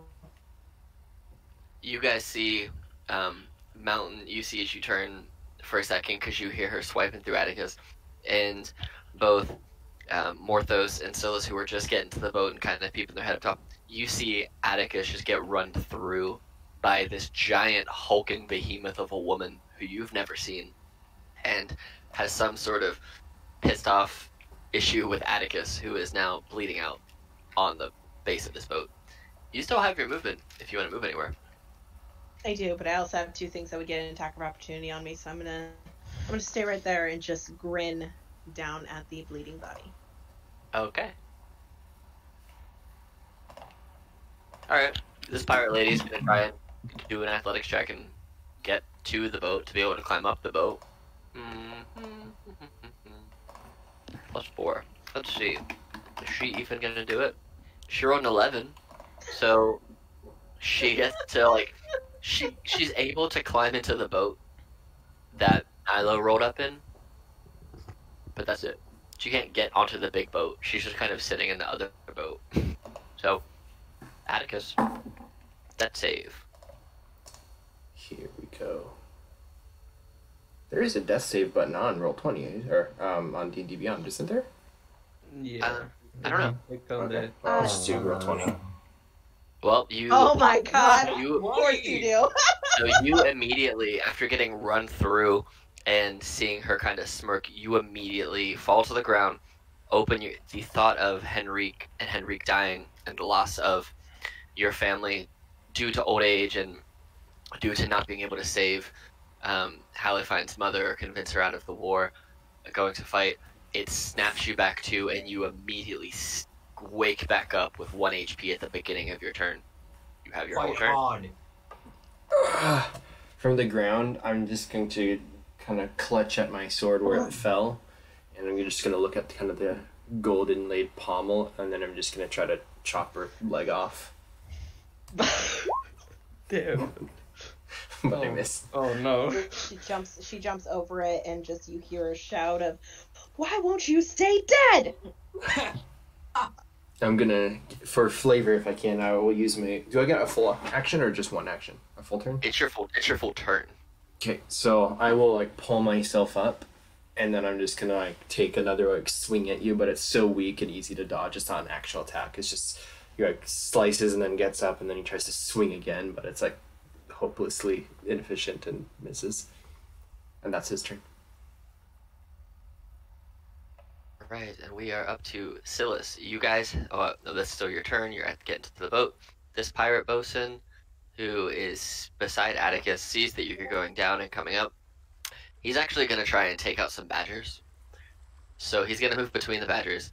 He's going to attack the one that is attacking Halifine with advantage, so he'll get a +2 to his attack with his hook. So it's a 12. I don't think a 12 hit a badger. No, 12 does hit a badger. So he does 7 damage to a badger. And then that badger is grappled. That badger cannot move. Nilo, it's your turn. This is the one that has me, right? The one below him. Oh yeah, the one to your diagonal has one that has you. I Yeah. want to grapple him and turn and pull him close to me as I can. Okay, so it'll be an opposed grapple check, and since you're the one initiating the grapple, it's athletics from your side. He's probably gonna do athletics too because he's better at it. Yeah, so it'll be opposed. He rolled a 13, so whatever you roll for athletics, if you beat a 13, you can pull him in close. Oh Okay. no. I'm gonna use inspiration. Okay. Reroll that and see what you get.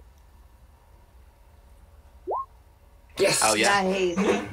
Nice roll. You break his grapple and just The enemy supports pull him us. in.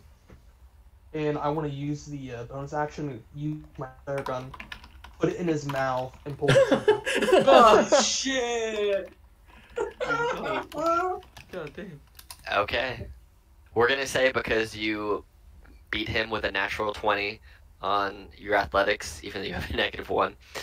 Here's how I envision this happening. And that like he was hooked, so you basically just like your foot kind of caught for a second, but you kick it out, you sweep his leg, you wrap around him with some jujitsu Muay Thai stuff, and just like put the flare gun in his mouth on top of him. And so I'll give you advantage because of how shocked he was. So you have advantage on your flare gun attack into this dude's mouth. Because that was a great use of inspiration. 13. His AC is 12. So you hit him.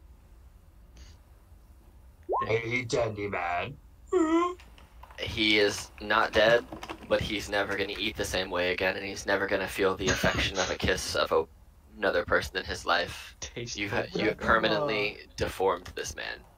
Would that do anything additional? Because it would have smoke constantly coming out of it while it's also still burning on the inside of him. Roll a d4. So I just imagine an Alucard type of thing there. Hey, Dandy Man. And roll a d6 as well. So the next round.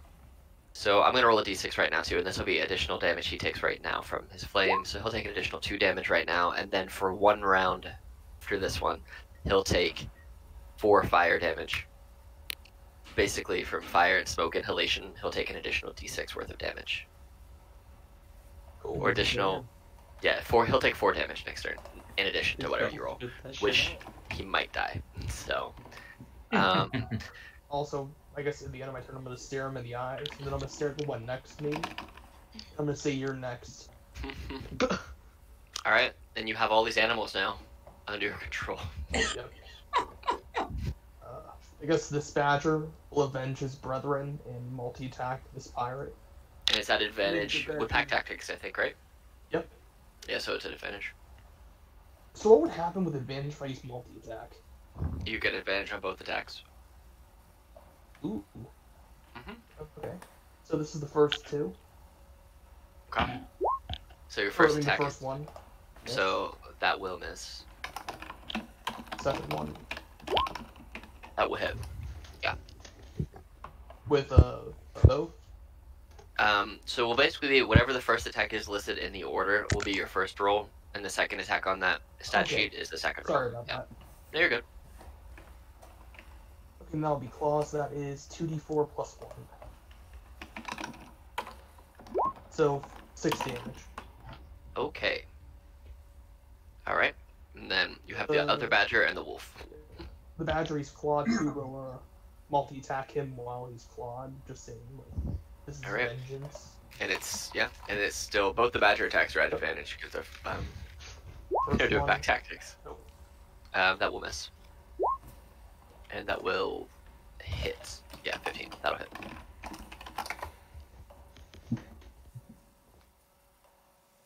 D4 plus 1. 6 damage. 6 damage. Okay. You're just biting the shit out of this dude with badgers. And it's the bear's turn. And it's the wolf's turn. The dire wolf will attack him too. He also gets back tactics, if I recall. Yep. This dude's getting jacked up by wildlife on a boat. Wolves and badgers, man. Wolves and badgers. Wolves united. Both. That will miss. You get multi-attack or just 1 attack with the wolf? Just 1. Alright, yeah, so that'll miss. Okay, so Mountain, it is your turn. You just see these badgers and wolf tearing into this dude, and you see friggin' Nilo flip a dude over and put a flare gun in his mouth and just unleash hell. It's your turn. Let's see what we can do with some more grappling. Oh, jeez. 23 opposed to his 5. Okay. Bum, bum, bum, bum. Let's see.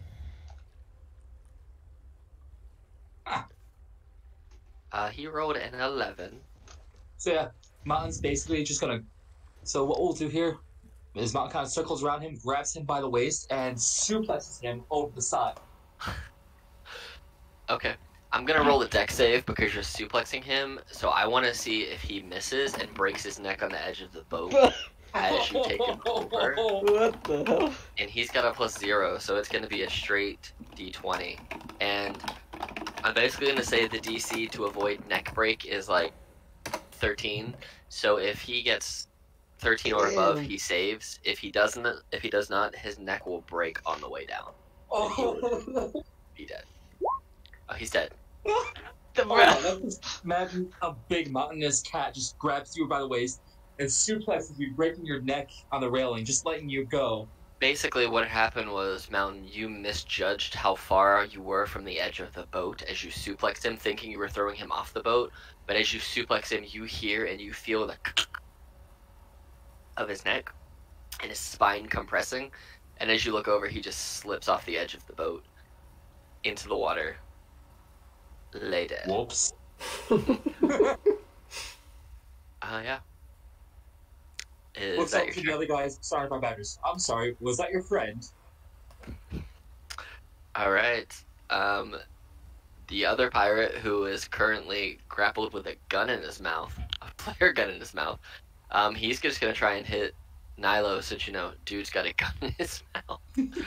He's gonna try and hit you with his hammer because that's all he can reach. A 24 to hit for 4 damage. That hits. Wow, he rolled really bad on the damage. And that's all he can do because he's grappled, so he can't move anywhere. If And he's then grappled, would it be disadvantage? No, that's restrained. He just can't move anywhere. And he Gotcha. the only things that can make him move would be like Thunder Wave or like Misty Step or something like that. But yeah, and he's gonna go ahead and roll a d6 and he'll take that damage on. Do you want him to take the damage now, or do you want him to take the damage on your turn? Now. Okay, roll a d6 and I'll apply that damage to him as he's choking on the end of your flare gun in the smoke. Wait, didn't I already roll for 4? Oh, 4, you're right. He's choking hard. He spits the gun out of his mouth, but he's looking really hurt. Morthos, you get yourself up onto the boat, and you see just a zoo happening right now. Literally. Literally a zoo, and this giant woman. So, with 2 giant swords. Or scimitars, I should say. Can y'all hear me now? Yeah. Okay, my microphone does not seem to want to work on my new headphones for whatever odd reason. So I'm assuming we want the boat based off what Mountain said. So I'm gonna run right here, and I'm gonna open my bag of holding at this dude's face. There you go. Are you geysering it at his face? I am.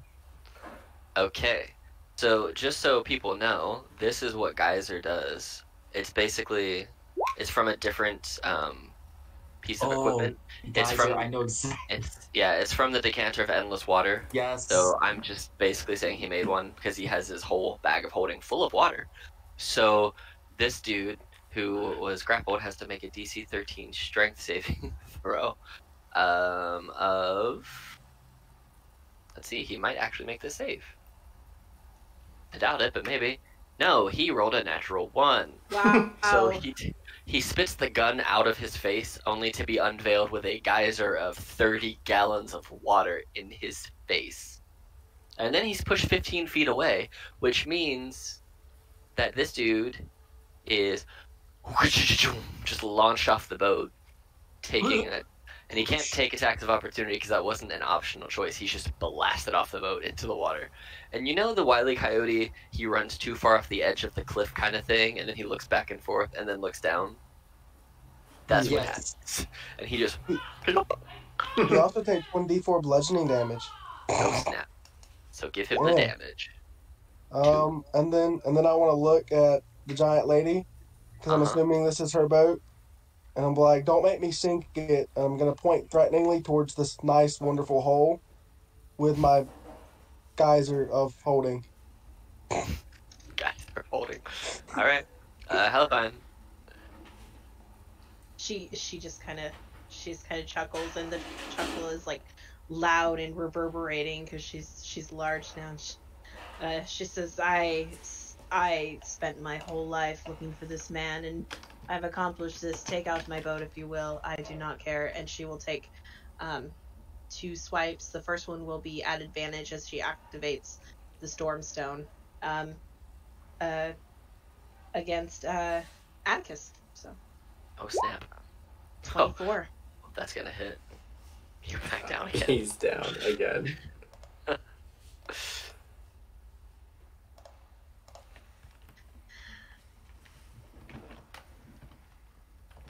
She's going to stare down at the body, tilt her head to one side, and decide she's not done. Third attack, I'm assuming gets advantage. Yeah. So that's an auto crit for a melee. So there's 2 death saves. Failed.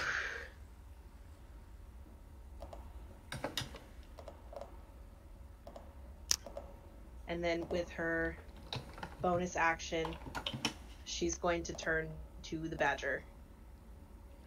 Badger. Ooh, that hits it. 26 plus. Oh, it's dead. Is it dead? Okay. It had 6 HP left. Okay, It's left. dead. Perfect. Dead. And then she's going to spin her the scimitar that she just used to kill Atticus. Spin it real hard so all the blood flies off, and just paints the top of his body with his own blood. Damn. And that's the end of my turn. All right. That's Higher first mate. another. So that's just to clarify. That's another 2 death saves or -4 out of 3, right? No, you're at -2 death saves total. Because you only got hit. Because the first hit took you down. The second hit she hit you with gave you 2 fails, and the third one took out the badger.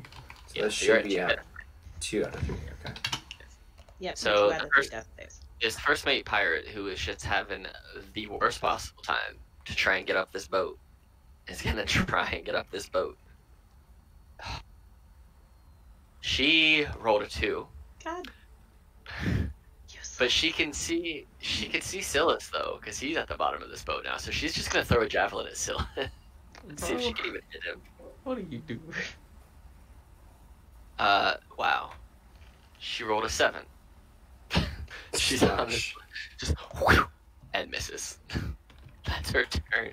Atticus, you're up. Death save. Oh.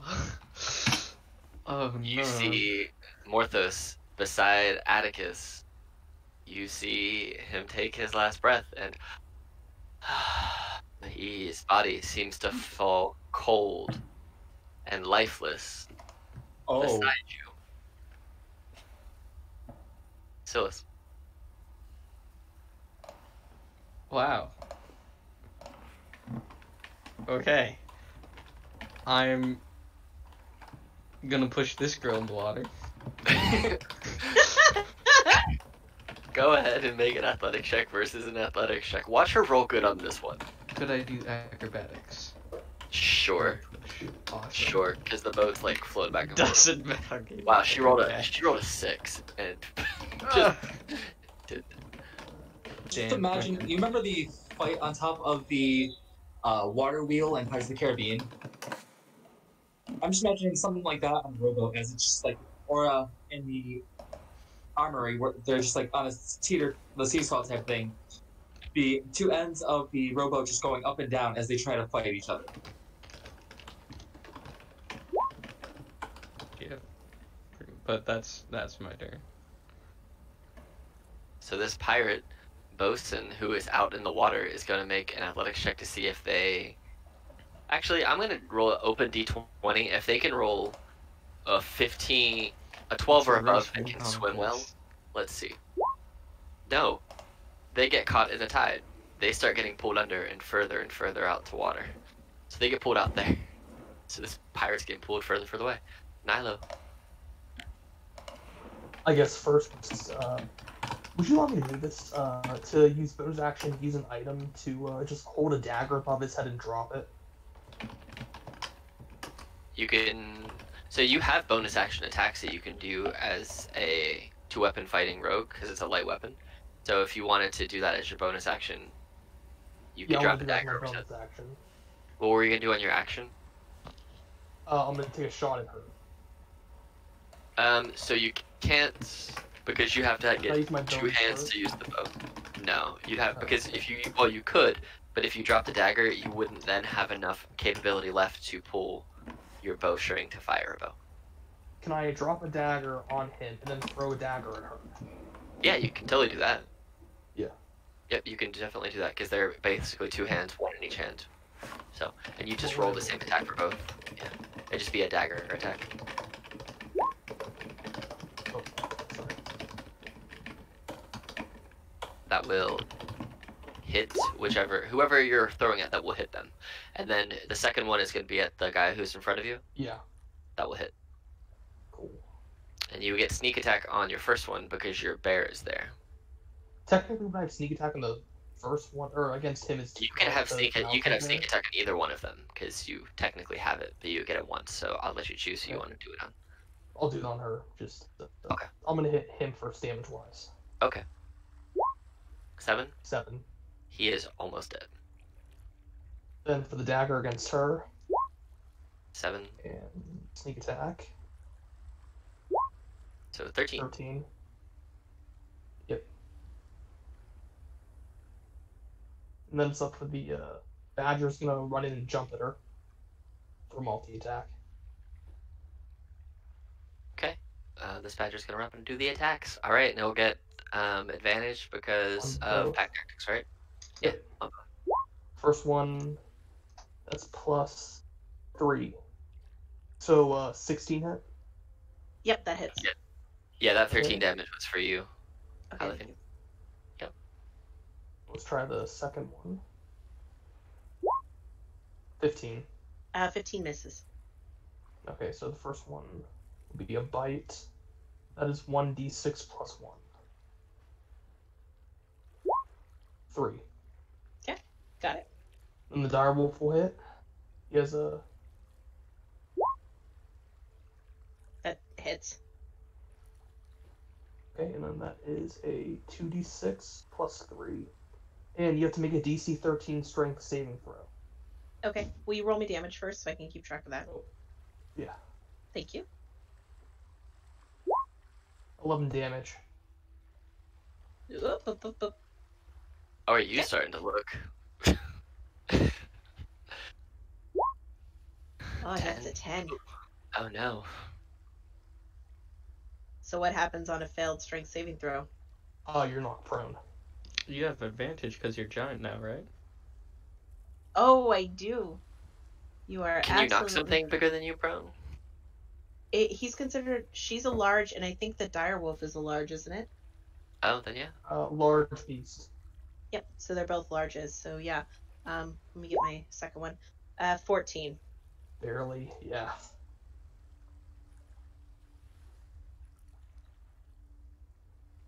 And that's it. Okay.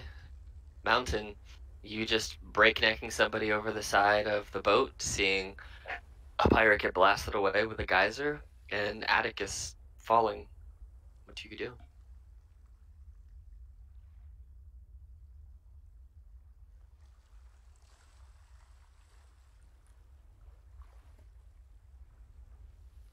I can get up there with his dash ability, just boom. Okay. As Or- he comes up behind. Is that your feline agility ability? Yes, feline agility ability. Cool. And he takes a mighty leap with his great axe. With Wow. a net 20. I'm gonna invoke my my stone. Reroll your natural 20. Oh. That would be the 25 then. Reroll.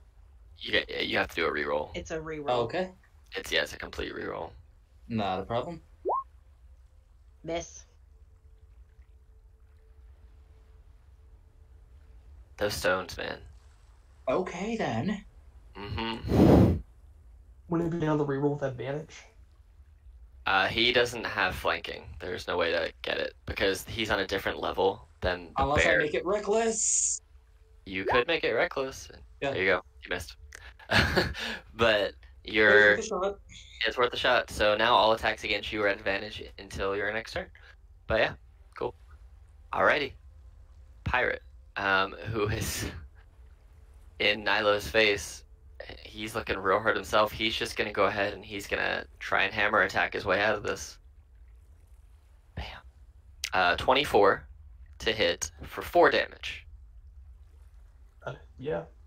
That's it. He's gonna use half of his. He's not. Are you grappling him anymore? Yeah. Okay. Then he's just gonna he's just gonna stay grappled because he used his action to hit you. So he's grappled. He's gonna try and wriggle out, but he can't get out. He's got a dagger falling on his face. You know, knowing he's dying soon. Morthos.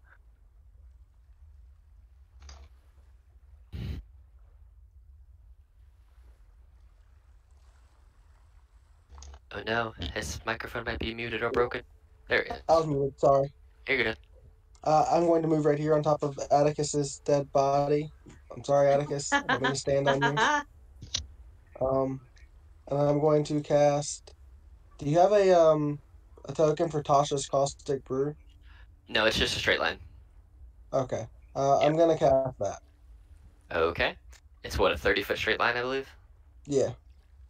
Okay, and that will go to... Who are you casting it at? The giant lady. Okay, so go ahead and make a dexterity saving throw. Let me make sure I don't have disadvantage with being the giant smite, but it doesn't look like I do, so. Dex save. You are prone... Natural one. Yeah, it doesn't matter. Alright, so you're covered in Yeah, you're acid prone, you and made you it. take 5 acid damage, and at the start of your turn, unless you use your action to wash or scrape it off, you do it again. Yep, you get acid every turn until you wipe it off. Got it. Alright. And bonus action, I'm going to get 4 temporary or I'm gonna turn my leg into a club. Yeah, it's my bonus action. Alright. Halifine. Her laughter turns almost maniacal as she looks down at the fallen body of the man that she had fought so hard to kill and had spent her entire life hunting down to end for what he had done to her and her family. He could have prevented her mother from going off into battle. He could have fought alongside her, but no. He took the coward's way out and stayed back, and now he is dead at her feet. And she is beyond happy. And with that, she's going to take the disengage action from all of you and jump overboard. Oh. Well, but And swim away. And disappear into the water. Can I pay? Gosh, I hope you freeze to death in the water. So as Halifine jumps off the boat into the water, you see her disappear under the waves.